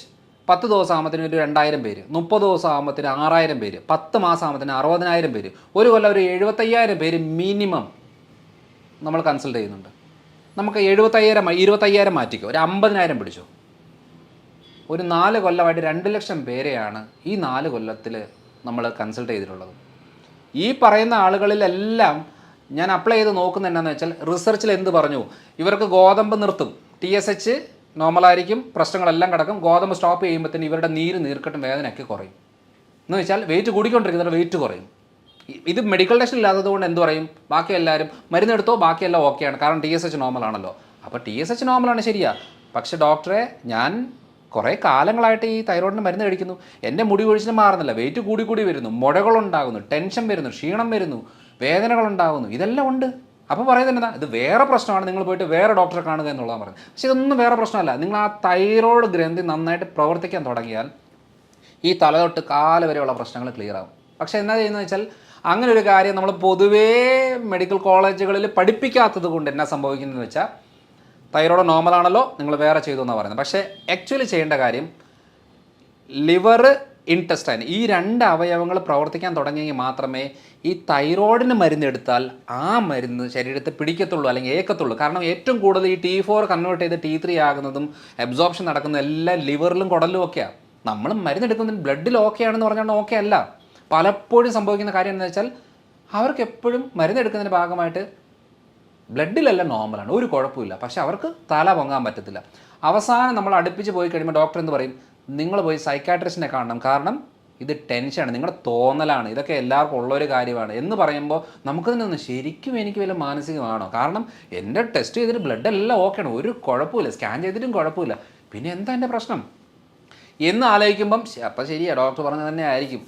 ഇപ്പം നമ്മളൊരു ഫാമിലി ഇപ്പം ഹസ്ബൻഡിൻ്റെ മുമ്പിൽ വെച്ച് വൈഫിനോട് പറയുകയാണ്, അതെ നിങ്ങൾക്ക് സൈക്കാട്രി പോയി കാണുക, കാരണം നിങ്ങൾക്ക് ടെൻഷനും തോന്നലും ഒക്കെയാണ്, നിങ്ങൾ വെറുതെ ഒച്ച വെക്കുകയും ബഹളം വെക്കുകയും കരയുകയും ഒക്കെ ചെയ്യുന്നത്, അതുകൊണ്ട് നിങ്ങൾക്ക് മാനസിക ബുദ്ധിമുട്ടാണെന്ന് പറഞ്ഞു കഴിഞ്ഞാൽ ഈ കാര്യമാണല്ലോ ഹസ്ബൻഡിൻ്റെ മനസ്സിൽ കിടക്കുന്നത്. പിന്നെ വീട്ടിൽ ചെന്ന് കഴിഞ്ഞാൽ ഈ ഹസ്ബൻഡ് എന്ത് ചെയ്യുന്നു വെച്ചാൽ എല്ലാവരുടെ മുമ്പിൽ ഈ ഒരു വ്യക്തിയെ മാനസിക രോഗിയായിട്ട് ചിത്രീകരിക്കുകയാണ്. അപ്പോൾ എന്നാന്ന് വെച്ചാൽ മക്കളും കളിയാക്കും, വീട്ടിലുള്ളവരും കളിയാക്കും, പിന്നെ നമ്മുടെ ഒരു ഫീലിങ്സിനോ ഇമോഷൻസിനോ വിലയേ ഇല്ല. എന്ന് വെച്ചാൽ പലപ്പോഴും ഭർത്താക്കന്മാർ വന്ന് പറയാറുണ്ട്, ഡോക്ടറെ കൊണ്ട് ഞാൻ നിർത്തുകയാണ്, എനിക്ക് മടുത്ത്, ഞാൻ 10-20 കൊല്ലമായിട്ട് ഇവളെ വിളിച്ചുകൊണ്ട് നടക്കാത്ത ആശുപത്രികളില്ല, കാണാത്ത ഡോക്ടർമാരില്ല, എടുക്കാത്ത മരുന്നുകളില്ല, എൻ്റെ സമ്പാദ്യത്തിൻ്റെ ഭൂരിഭാഗവും ഞാൻ ഇവളെ ചികിത്സിച്ചിട്ടാണ് ഞാൻ ഇതായത്, അതുകൊണ്ട് അവസാനത്തെ ഒരു ഹോപ്പായിട്ടാണ് ഞാൻ ഡോക്ടറെ അടുത്ത് വന്നേക്കുന്നത് എന്ന് പറയുന്ന ആളുകൾ ഒത്തിരി പേരുണ്ട്. കാരണം വേറെ ഒന്നുമല്ല, ഈ കുടം കമ്മത്തി വെച്ച് വെള്ളം ഒഴിച്ചുകൊണ്ടിരിക്കുകയാണ്. തൈറോയ്ഡ് എന്ന് പറയുന്ന ഒരു കാര്യത്തെ ഡീറ്റെയിൽഡായിട്ട് ചെക്ക് ചെയ്തിട്ട് മനസ്സിലാക്കിയിട്ട് ആ ഒരൊറ്റ കാര്യം ക്ലിയർ ആക്കി കൊടുത്താൽ ഇത്രയും കാര്യങ്ങൾ ക്ലിയർ ആവും. ഉറക്കം ശരിയില്ല എന്ന് പറയുമ്പോൾ ഉറക്ക ഗുളിക കൊടുക്കുന്നതല്ല അതിൻ്റെ സൊല്യൂഷൻ, എന്തുകൊണ്ട് ഉറക്കം കിട്ടുന്നില്ല എന്നുള്ളതാണ്. അത് കറങ്ങി അടിച്ച് വരുമ്പോൾ തൈറോയ്ഡിലേക്കാണ് വരുന്നത്. കൊളസ്ട്രോൾ വേറെ ഒരു കുഴപ്പമില്ല, കൊളസ്ട്രോൾ മാത്രം കൂടുകയാണ്. അപ്പോൾ പലരും കണ്ടിട്ടുണ്ട് ഞാൻ വേറെ ഒന്നും മരുന്ന് എടുക്കുന്നില്ല, കൊളസ്ട്രോൾ എടുക്കുന്നത്. അങ്ങനെയാണെങ്കിൽ ഉറപ്പിച്ചത് തൈറോയിഡുമായിട്ട് ബന്ധപ്പെട്ട കാര്യമാണ്. അപ്പോൾ കൊളസ്ട്രോൾ മരുന്ന് എടുത്താൽ ഉടനെ കൊളസ്ട്രോൾ കുറയും, അല്ലാതെ പ്രശ്നം മാറത്തൊന്നുമില്ല. അപ്പോൾ നമുക്ക് എന്ത് ചെയ്യുന്നത്, കൊളസ്ട്രോൾ അങ്ങനെ അടുപ്പിച്ച് കുറേ വലിയ ഡോസേജിൽ എടുത്തുകൊണ്ടിരുന്നാൽ നമുക്ക് ഹാർട്ടിൽ മസിൽ വീക്കാവും, ബ്ലഡ് വെസൽസിന് ഡാമേജ് വരും. അതുകൊണ്ടൊരു ചെറിയ ഡോസിലേക്ക് കൊളസ്ട്രോൾ എടുക്കുന്ന പോലല്ല. പിന്നെ കുറച്ച് കഴിയുമ്പോൾ കൊളസ്ട്രോൾ കൺട്രോൾ നിൽക്കുന്നില്ല, പിന്നെ 20 ഉള്ളത് 40 80 എങ്ങനെ പോവും? അത് 100% നമ്മുടെ ഹെൽത്തിനെ വളരെ മോശമായിട്ട് ബാധിക്കും. അപ്പോൾ രണ്ടാമത്തെ കാര്യം എന്ന് പറയുന്നത് ബ്ലീഡിങ്. എത്ര സ്ത്രീകൾക്കാണെന്നറിയാവോ അവസാനം യൂട്രസ് എടുത്ത് കളയേണ്ട ഒരു അവസ്ഥ വരുന്നത്? വേറൊന്നുമല്ല, ബ്ലീഡിങ് നിൽക്കുന്നില്ല. ഒരു മാസത്തെ മെൻസ്ട്രേഷൻ എന്ന് പറയുന്നത് 10-15 ദിവസമൊക്കെയാണ്. ഒന്ന് കഴിഞ്ഞ ഉടനെ 10 ദിവസം കൊണ്ട് വീണ്ടും മെൻസ്ട്രേഷൻ തുടങ്ങുകയാണ്, ഈ മുഴകളുണ്ടാകുകയാണ്. അപ്പോൾ ഈ പറയുന്ന ബ്ലീഡിങ് നിൽക്കാനും മെൻസ്ട്രേഷൻ നോർമലാകാനും വേണ്ടി മരുന്ന് കഴിച്ചാൽ ആ പ്രശ്നം മാറില്ല. കാരണം അതിങ്ങനെ ആയുഷ്കാലം മുഴുവനും കിടക്കും. തൈറോയ്ഡ് കൺട്രോൾ ആയാൽ ഈ പ്രശ്നം മാറും. ഇതൊക്കെ നമ്മൾ ഈ സ്ഥിരം ചെയ്ത് വന്നപ്പോൾ മനസ്സിലായ ഒരു കാര്യമാണ്. അതുകൊണ്ടാണ് ഇത്രയും കോൺഫിഡൻ്റ് ആയിട്ട് പറയുന്നത്, നിങ്ങൾ തൈറോയ്ഡ് ബുദ്ധിമുട്ടുള്ളവർ കപ്പ കഴിക്കാൻ പാടില്ല. കാരണം കപ്പ കഴിച്ചാൽ മുഴ കൂടും. അപ്പം നമ്മൾക്ക് മുഴയുണ്ടോ ഇല്ലെന്നേ എനിക്ക് കുഴപ്പമൊന്നുമില്ലെന്ന് പറയുന്നതിന് മുമ്പ് തൈറോയിഡിൻ്റെ സ്കാൻ ചെയ്ത് നോക്കണം. നമ്മുടെ അടുത്ത് തന്നെ ഞാനിപ്പോൾ ഇത്രയും കൊല്ലങ്ങളായിട്ട് ചെയ്തതിനകത്ത് മനസ്സിലായ കാര്യം എന്ന് വെച്ചാൽ, ഞാനൊരു എൻഡോക്രൈനോളജിസ്റ്റ് അല്ല, ഞാനൊരു ലൈഫ് സ്റ്റൈൽ ഫിസിഷ്യനാണ്. പക്ഷേ കണക്ട് ചെയ്ത് പോകുമ്പം തൈറോയിഡിലേക്ക് വന്നിട്ട് എത്ര പേരുടെ തൈറോയ്ഡ് ക്യാൻസർ എന്നറിയോ കണ്ടുപിടിച്ചത്? അവർക്ക് അറിയത്ത് പോലുമില്ല. അപ്പോൾ പലരും ചോദിക്കണേ എനിക്ക് മുഴയോ? അപ്പോൾ പറയുന്നത് ഇതൊക്കെ ഗ്രേഡ് ഒത്തിരി 10-15 കൊല്ലമായിട്ടുള്ള മുഴകളാണ്. അപ്പം നമ്മൾ സ്കാൻ ചെയ്യുമ്പോഴാണ് അയ്യോ ഇത്രയും കാലമായിട്ട് എനിക്ക് മുഴയുണ്ടായിരുന്നോ എന്നുള്ളതാണ്, ഷോക്കായിട്ടിരിക്കുകയാണ്. പല സാഹചര്യങ്ങളിലും പല കാര്യത്തിന് വേണ്ടി വരുന്നവരുടെ ഞാൻ ഭൂരിഭാഗം ആളുകൾക്കും വയറിൻ്റെ അബ്ഡോമിനൽ സ്കാനും തൈറോയ്ഡ് സ്കാനും ഇടും. അവരിഷ്ടമുള്ള സ്ഥലത്ത് പോയിട്ട് ചെക്ക് ചെയ്യുക എന്നുള്ളതാണ് പറയുന്നത്. അല്ലാതെ നമ്മുടെ അടുത്ത് വന്ന് ചെക്ക് ചെയ്ത് പുതിയ രോഗം കണ്ടുപിടിച്ച് അങ്ങനെ പരിപാടിയൊന്നുമില്ല. സ്കാൻ ചെയ്ത് വരുന്ന സമയത്താണ് നമുക്ക് കിട്ടുന്നത്. പലപ്പോഴും പല ആളുകളും ചെയ്യുന്നത് എന്തെന്നറിയോ, ബ്ലഡ് ടെസ്റ്റ് ചെയ്തിട്ട് കുഴപ്പമില്ല നോർമലാന്ന് പറഞ്ഞിരിക്കും, എനിക്ക് ഷുഗർ ഇല്ല, കൊളസ്ട്രോൾ ഇല്ല, തൈറോയ്ഡ് ഇല്ല, യൂറിക് ആസിഡ് ഇല്ല, ഒരു പ്രശ്നവുമില്ല, ഞാൻ ഓക്കെയാണ്. സ്കാൻ ചെയ്യുമ്പോഴാണ് ഗ്രേഡ് 3 ആയിരിക്കും ഫാറ്റി ലിവർ കിടക്കുന്നത്, യൂട്രസിലെ മുഴ നല്ല സൈസിലായിരിക്കും, ബ്രസ്റ്റിൽ മുഴയായിരിക്കും, തൈറോയിഡിൽ മുഴയായിരിക്കും. എന്ന് വെച്ചാൽ ശാരീരികമായിട്ടുള്ള ചേഞ്ചസ് വരുന്ന ഏരിയകൾ അത് സ്കാൻ ചെയ്താലേ കിട്ടത്തുള്ളൂ, അല്ലാതെ ബ്ലഡ് ചെക്ക് ചെയ്താൽ കിട്ടത്തില്ല. പലപ്പോഴും ഒരു കേസ് വന്ന് ഞാൻ കണ്ടേക്കുന്നത് എന്നാന്ന് വെച്ചാൽ അവരുടേത് ലിവർ സിറോസിസാണ്. അത് ലിവർ സിറോസിസ് എന്ന് പറയുന്ന ഒരു സുപ്രഭാതത്തിൽ ഉണ്ടാവത്തില്ല. അല്ലെങ്കിൽ എന്തെങ്കിലും ഹെവി ഡോസ് മരുന്നുകളോ എന്തെങ്കിലും എടുക്കുന്നതിൻ്റെ ഭാഗമായിട്ട് ചിലപ്പോൾ ഒരു 1-2 മാസം കൊണ്ട് വരുമായിരിക്കും. അല്ലെങ്കിൽ 10-20 കൊല്ലം എടുത്തിട്ട് ഉണ്ടാകുന്ന ഒരെണ്ണമാണ്. അപ്പോൾ ഞാൻ ചോദിച്ചു അവരുടെ അടുത്ത്, ഇതെങ്ങനെ ഒരു സുപ്രഭാതത്തിൽ വന്നേ, നിങ്ങൾ എന്തെങ്കിലും മരുന്ന് എടുക്കുന്നുണ്ടോ? ഞാൻ BP-ക്ക്, ഷുഗറിന്, കൊളസ്ട്രോൾ ഇതിന് മാത്രമേ മരുന്ന് എടുക്കുന്നുള്ളൂ. അല്ല ഈ ഇടയ്ക്ക് എങ്ങനെ സർജറിയോ കാര്യങ്ങളൊന്നും ചെയ്യുന്നു? ഒന്നും ചെയ്തിട്ടില്ല. പിന്നെ ഇതെങ്ങനെയാണ് ഉണ്ടാകുന്നത്? കാരണം 10-20 കൊല്ലത്തെ പഴക്കമുള്ള ഒരു ലിവർ പ്രശ്നമാണ് ഇന്ന് ഒരു സുപ്രഭാതത്തിൽ സ്കാൻ ചെയ്തപ്പോൾ കണ്ടുപിടിച്ചത്. അപ്പോൾ ഞാൻ ചോദിച്ചു, നിങ്ങൾ ലിവറൊക്കെ ചെക്ക് ചെയ്യാറില്ലായിരുന്നോ? എല്ലാ 3 മാസം കൂടുമ്പം ഞാൻ ചെക്ക് ചെയ്യാറുണ്ട്. അപ്പം ലിവർ ഫംഗ്ഷൻ എല്ലാം നോർമലാണ്. അതായത് SGPT, SGOT, ബിലിറൂബിൻ കാര്യങ്ങൾ, കൊളസ്ട്രോൾ എല്ലാം നോർമലാണ്. അപ്പം മനസ്സിലാക്കേണ്ട ഒരു കാര്യം എന്ന് വെച്ചാൽ, അപ്പം നിങ്ങൾ സ്കാൻ ഒന്നും ചെയ്തില്ലേ? സ്കാൻ ചെയ്തില്ല. എല്ലാ 3 മാസം കൂടുമ്പം ഞങ്ങളുടെ റെഗുലർ ചെക്കപ്പിൻ്റെ ഭാഗമായിട്ട് ബ്ലഡ് ടെസ്റ്റ് ചെയ്ത് കൊണ്ടുപോകുമായിരുന്നു. അപ്പോൾ ഒരു കാര്യം മനസ്സിലാക്കണം, ബ്ലഡിൽ നോർമലാണെന്ന് പറഞ്ഞിട്ട് ഒരു കാര്യമില്ല. സ്കാൻ ചെയ്യുമ്പോഴാണ് അതിന് ഗ്രേഡുകൾ, ഗ്രേഡ് 1, ഗ്രേഡ് 2, ഗ്രേഡ് 3 കഴിഞ്ഞ് പിന്നെ ഫൈബ്രോസിസിലേക്ക് കയറി, സീറോസിസിൻ്റെ അതിനൊക്കെ സ്റ്റേജുകളുണ്ട്. ഇതെല്ലാം കഴിഞ്ഞ് അവസാനത്തേക്കാണ് സീറോസിസ് എന്ന് പറഞ്ഞ സ്റ്റേജ്. സീറോസിസ് വന്നു എന്ന് പറഞ്ഞ ഉടനെ എല്ലാം തീർന്നു എന്നല്ല, അതിനും ഗ്രേഡുണ്ട്. അടുത്ത ഗ്രേഡിലേക്ക് പോകാതിരുന്ന ആ പ്രശ്നം ഒക്കെയാണ്. അപ്പോൾ ഇതൊന്നും നമ്മൾ നോക്കാതെ പോകുമ്പോഴാണ് പ്രശ്നം. കാരണം നമ്മളിപ്പോൾ ആയുർദൈർഘ്യം കൂടുമല്ലേ, ആയുർദൈർഘ്യം കൂടുമ്പം ഓട്ടോമാറ്റിക്കായിട്ട് ഇങ്ങനത്തെ ബുദ്ധിമുട്ടുകളൊക്കെ വരും. അതുകൊണ്ട് ഞാൻ ചികിത്സിക്കുന്ന മേഖല എന്ന് പറയുന്നത് ജീവിതശൈലി രോഗങ്ങളുമായിട്ട് ബന്ധപ്പെട്ടതാണ്. ആ ജീവിതശൈലി രോഗങ്ങളിൽ ഏറ്റവും കോമൺ ആയിട്ട് കിടക്കുന്ന ഒരു കാര്യമാണ് പ്രമേഹം.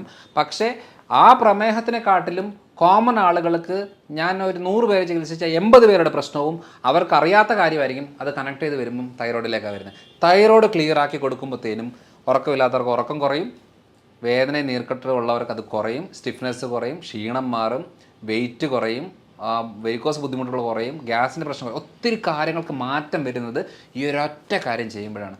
അതുകൊണ്ട് ഞാൻ ഏറ്റവും കൂടുതൽ ഡോക്ടേഴ്സിന് ട്രെയിൻ ചെയ്ത ഒരാളാണ്. അപ്പോൾ നമ്മുടെ കേരളത്തിലെ ഒരു 31ഓളം ഡോക്ടേഴ്സ് ഇപ്പോൾ ഈ ഇതിൽ നമുക്ക് ട്രെയിനിങ് കൊടുത്ത് അവരവരുടെ നാട്ടിൽ അവരവർ പ്രാക്ടീസ് ചെയ്യണം. എന്ന് വെച്ചാൽ പല പല മെഡിക്കൽ സിസ്റ്റമിലുള്ള ഡോക്ടേഴ്സാണ്. എന്ന് വെച്ചാൽ നമ്മൾ അറിഞ്ഞ ആ സത്യം നമ്മളിവരോട് പറഞ്ഞു കൊടുത്തേച്ച് അവർ ചെയ്യുമ്പോൾ എന്താണെന്ന് വെച്ചാൽ ഒത്തിരി ആളുകൾക്ക് അത് ബെനിഫിറ്റ് ആവും. ആയുർവേദ, ഹോമിയോ, ഇംഗ്ലീഷോ എന്ത് മരുന്ന് വേണമെങ്കിലും എടുത്തോട്ടെ, മെച്ചം കിട്ടണോ, റിസൾട്ട് കിട്ടണോ, ആ റൂട്ട് കോസ് മനസ്സിലാക്കി അവർക്ക് വേണ്ടുന്ന ഭക്ഷണക്രമങ്ങളും അവരുടെ ജീവിതശൈലിയിലും മാറ്റം വരുത്തിയെങ്കിൽ മാത്രമേ മെച്ചം കിട്ടുള്ളൂ. അല്ലെങ്കിൽ ചുമ്മാ മരുന്നും കഴിച്ച് നമുക്ക് അവകാശപ്പെടാം ആ ആശുപത്രി പോയി ഈ ഡോക്ടറെ കൊണ്ടെന്നുള്ള അവകാശപ്പെടാമെന്നല്ലാതെ ഒരു മെച്ചം കിട്ടത്തില്ല. അതുകൊണ്ട് കണക്ട് ചെയ്ത് നോക്കുമ്പോൾ തൈറോയ്ഡാണ് എൻ്റെ ഒരു നിഗമനം. ഒരു 5 കൊല്ലം കൊണ്ട് ഒരു 70% ആളുകളുടെയും പ്രശ്നം തൈറോയ്ഡിലേക്കാണ് വരുന്നത്. കാരണം അപ്പനും അമ്മയ്ക്ക് തൈറോയ്ഡ് ഉണ്ടോ മക്കൾക്ക് ഉറപ്പാണ്, പക്ഷേ ടെസ്റ്റ് ചെയ്തൊന്നും ആദ്യം കിട്ടത്തില്ല. അപ്പനും അമ്മയ്ക്ക് തൈറോയ്ഡ് ഉണ്ടെങ്കിൽ മക്കൾക്ക് ഒന്നാ അവർ വണ്ണം കുറഞ്ഞിരിക്കും, അല്ലെങ്കിൽ വണ്ണം വെച്ചിരിക്കും, അല്ലെങ്കിൽ മുടി നന്നായിട്ട് കൊഴിയും, അല്ലെങ്കിൽ സ്കിന്നിന് പ്രശ്നം വരും, അല്ലെങ്കിൽ ടെൻഷൻ ലെവൽ കൂടും, അല്ലെങ്കിൽ പീരിയഡ്സിൻ്റെ ബുദ്ധിമുട്ട് വരും, ദഹന ബുദ്ധിമുട്ട് വരും. ഇത്രയും കാര്യങ്ങളിൽ അലർജി, ഇത്രയും കാര്യങ്ങളിൽ എന്തെങ്കിലും ഉണ്ടോ അപ്പനും അമ്മയ്ക്കും തൈറോയ്ഡ് ഉണ്ടോ മക്കളുടെ തൈറോയ്ഡ് ഉറപ്പിക്കാം. വെറുതെ ഈ പ്രശ്നങ്ങളൊക്കെ പറഞ്ഞു വെച്ചാൽ അതിന് ചികിത്സിച്ച് എഴുന്നോണ്ടിരുന്ന ഒരിക്കലും മാറത്തില്ല. കാരണം ഇന്നലെ ഞാനൊരു കൺസൾട്ട് ചെയ്ത കണ്ടീഷൻ 19 വയസ്സുള്ള പെങ്കൊച്ചാണ്. മാനസികമായിട്ടുള്ള ബുദ്ധിമുട്ടുണ്ട്. അതായത് ചെറിയ പ്രായം തൊട്ടേ ഈ തൈറോയിഡിൻ്റെ ഡാമേജ് വന്നിട്ട് അതിൻ്റെ ഭാഗമായിട്ട് ബുദ്ധി വളർച്ച മുരടിക്കുകയും അതിൻ്റെ ഭാഗമായിട്ടുള്ള ബുദ്ധിമുട്ട് എല്ലാം അനുഭവിക്കുന്നുണ്ട്. പക്ഷേ സ്ഥിരമായിട്ട് സൈക്കാട്രി മെഡിസിനുകൾ ഇങ്ങനെ എടുത്ത് പൊയ്ക്കൊണ്ടിരിക്കുകയാണ്, അല്ലാതെ ഇതുവരെ തൈറോയ്ഡ് ചെക്ക് ചെയ്തിട്ടില്ല. അപ്പോൾ നമ്മൾ ആലോചിക്കേണ്ട കാര്യം എന്ന് വെച്ചാൽ ആരെങ്കിലും സ്വഭാവപരമായിട്ടുള്ള മാറ്റങ്ങൾ കാണിക്കുന്നുണ്ടോ എന്ന് വെച്ചാൽ ആരിശം, ഇറിറ്റേഷന്, വെറുതെ കരയുക, വെറുതെ ഒച്ച വെക്കുക, കുറച്ച് നേരം ബഹളം വെച്ചേച്ച് കുറച്ച് കഴിയുമ്പോഴത്തേനും ഞാൻ എന്തിനാ എങ്ങനെ ചെയ്തെന്നുള്ളത് പശ്ചാത്തപിക്കുക. നമുക്ക് ഒരു വ്യക്തിയെ ഇടപെടുമ്പോൾ അവർ എന്തിനാ ഇങ്ങനെ പെരുമാറുന്നതെന്നൊരു തോന്നൽ വരുന്നുണ്ടോ, ഉറപ്പിച്ചോ അവർക്ക് ഒന്നാ തൈറോയ്ഡ് അല്ലെങ്കിൽ വയറ്റിൽ പ്രശ്നം, ഈ 2 കാര്യങ്ങളിൽ ഉറപ്പായിരിക്കും. അത് ക്ലിയർ ആക്കിയാൽ ചിലപ്പോൾ അവരുടെ സ്വഭാവം മാറാൻ സാധ്യതയുണ്ട്. അല്ല ചിലർ പറയല്ലേ നേരത്തെ ഒരു കുഴപ്പമില്ലാത്ത ആളാണല്ലോ ഇപ്പോൾ എന്താ ഇങ്ങനെ സ്വഭാവമൊക്കെ മാറുന്നത് എന്നൊക്കെ പറയുന്നില്ലേ. ഇതൊക്കെ തന്നെയാണ്. നമ്മൾ ട്രാക്ക് മനസ്സിലാക്കി കഴിഞ്ഞാൽ വളരെ എളുപ്പമാണ്. അതുകൊണ്ട് കേരളത്തിലെ ഇപ്പോഴത്തെ മെയിൻ പ്രശ്നം പ്രമേഹവും കാര്യങ്ങളൊന്നുമല്ല, തൈറോയ്ഡാണ്. കാരണം ഇതിനൊക്കെ ഒരാളോട് പറഞ്ഞാൽ മനസ്സിലാവില്ല ഈ പ്രശ്നങ്ങൾ. ഭാര്യയുടെ പ്രശ്നം ഭർത്താവിനോട് പറഞ്ഞാൽ മനസ്സിലാവില്ല. ഭാര്യ പറയണം എനിക്ക് വയ്യ, ക്ഷീണമാണ്, എന്നെക്കൊണ്ട് പറ്റുന്നില്ല എന്ന് പറയുമ്പോൾ ചോദിക്കും നിനക്കെന്താ കുഴപ്പം, നല്ല വണ്ണവും പൊക്കവും ഒക്കെ ആയിട്ടിരിക്കുന്ന ആളല്ലേ, നിനക്ക് എന്ത് ക്ഷീണം, ചുമ്മാതെ എനിക്ക് വേദനയാണ് ക്ഷീണമാണെന്ന് പറഞ്ഞാൽ മനസ്സിലാവില്ല. എനിക്ക് ഉറക്കം ക്ലിയർ അല്ല, എല്ലാവരും കിടന്ന് ഉറങ്ങുമ്പോൾ ഞാൻ ഉണർന്നിരിക്കുകയാണ് എന്ന് പറഞ്ഞാൽ മനസ്സിലാവില്ല. ഇതൊരു ഡോക്ടറോട് പറഞ്ഞാലും മനസ്സിലാവില്ല. കാരണം ഡോക്ടർക്ക് കുറച്ച് കഴിയുമ്പോഴത്തേനും നമ്മളെ സൈക്കാട്രി പേഷ്യൻ്റാക്കി മാറ്റി അതിലേക്ക് ആങ്സൈറ്റി ആണെന്ന് പറഞ്ഞാൽ മരുന്നെടുപ്പിക്കുന്ന രീതിയിലേക്കാണ് പൊയ്ക്കൊണ്ടിരിക്കുന്നത്. അതുകൊണ്ട് ഒരാളോട് പറഞ്ഞാൽ മനസ്സിലാക്കാൻ പറ്റാത്ത ബുദ്ധിമുട്ടുകളാണെങ്കിൽ തൈറോയ്ഡിലേക്ക് നമുക്ക് ഉറപ്പിക്കാം. അതുകൊണ്ടാണ് ഞാൻ ഇത്രയും നേരം നമ്മുടെ ആക്ച്വൽ പ്രശ്നം എന്ന് പറയുന്നത് തൈറോയ്ഡിലേക്കാണ് വന്നുകൊണ്ടിരിക്കുന്നത്. അത് ചെക്ക് ചെയ്ത് നോക്കി ഉറപ്പിക്കുക എന്നുള്ളതാണ് ഞാൻ എല്ലാ വീഡിയോകളിലും എല്ലാ സ്ഥലങ്ങളിലും പറഞ്ഞുകൊണ്ടിരിക്കുന്നത്. ഇതാണ് ഇപ്പോഴത്തെ മെയിനായിട്ടുള്ളൊരു പ്രശ്നം. ഓക്കെ ഒരുപാട് നേരം തൈറോയിഡിനെ കുറിച്ച് ഒരുപാട് ഡീറ്റെയിൽ ആയിട്ട് പറഞ്ഞു. പലപ്പോഴും പല ആളുകൾക്കും വരുന്നൊരു തെറ്റിദ്ധാരണകളെല്ലാം സാറ് ക്ലിയർ ചെയ്ത് തന്നിട്ടുണ്ട്. നമുക്ക് എന്തായാലും മറ്റൊരു ടോപ്പിക്കുമായിട്ട് നമുക്ക് മറ്റൊരു വീഡിയോയിൽ വീണ്ടും കാണാം. Thank you. Okay thank you.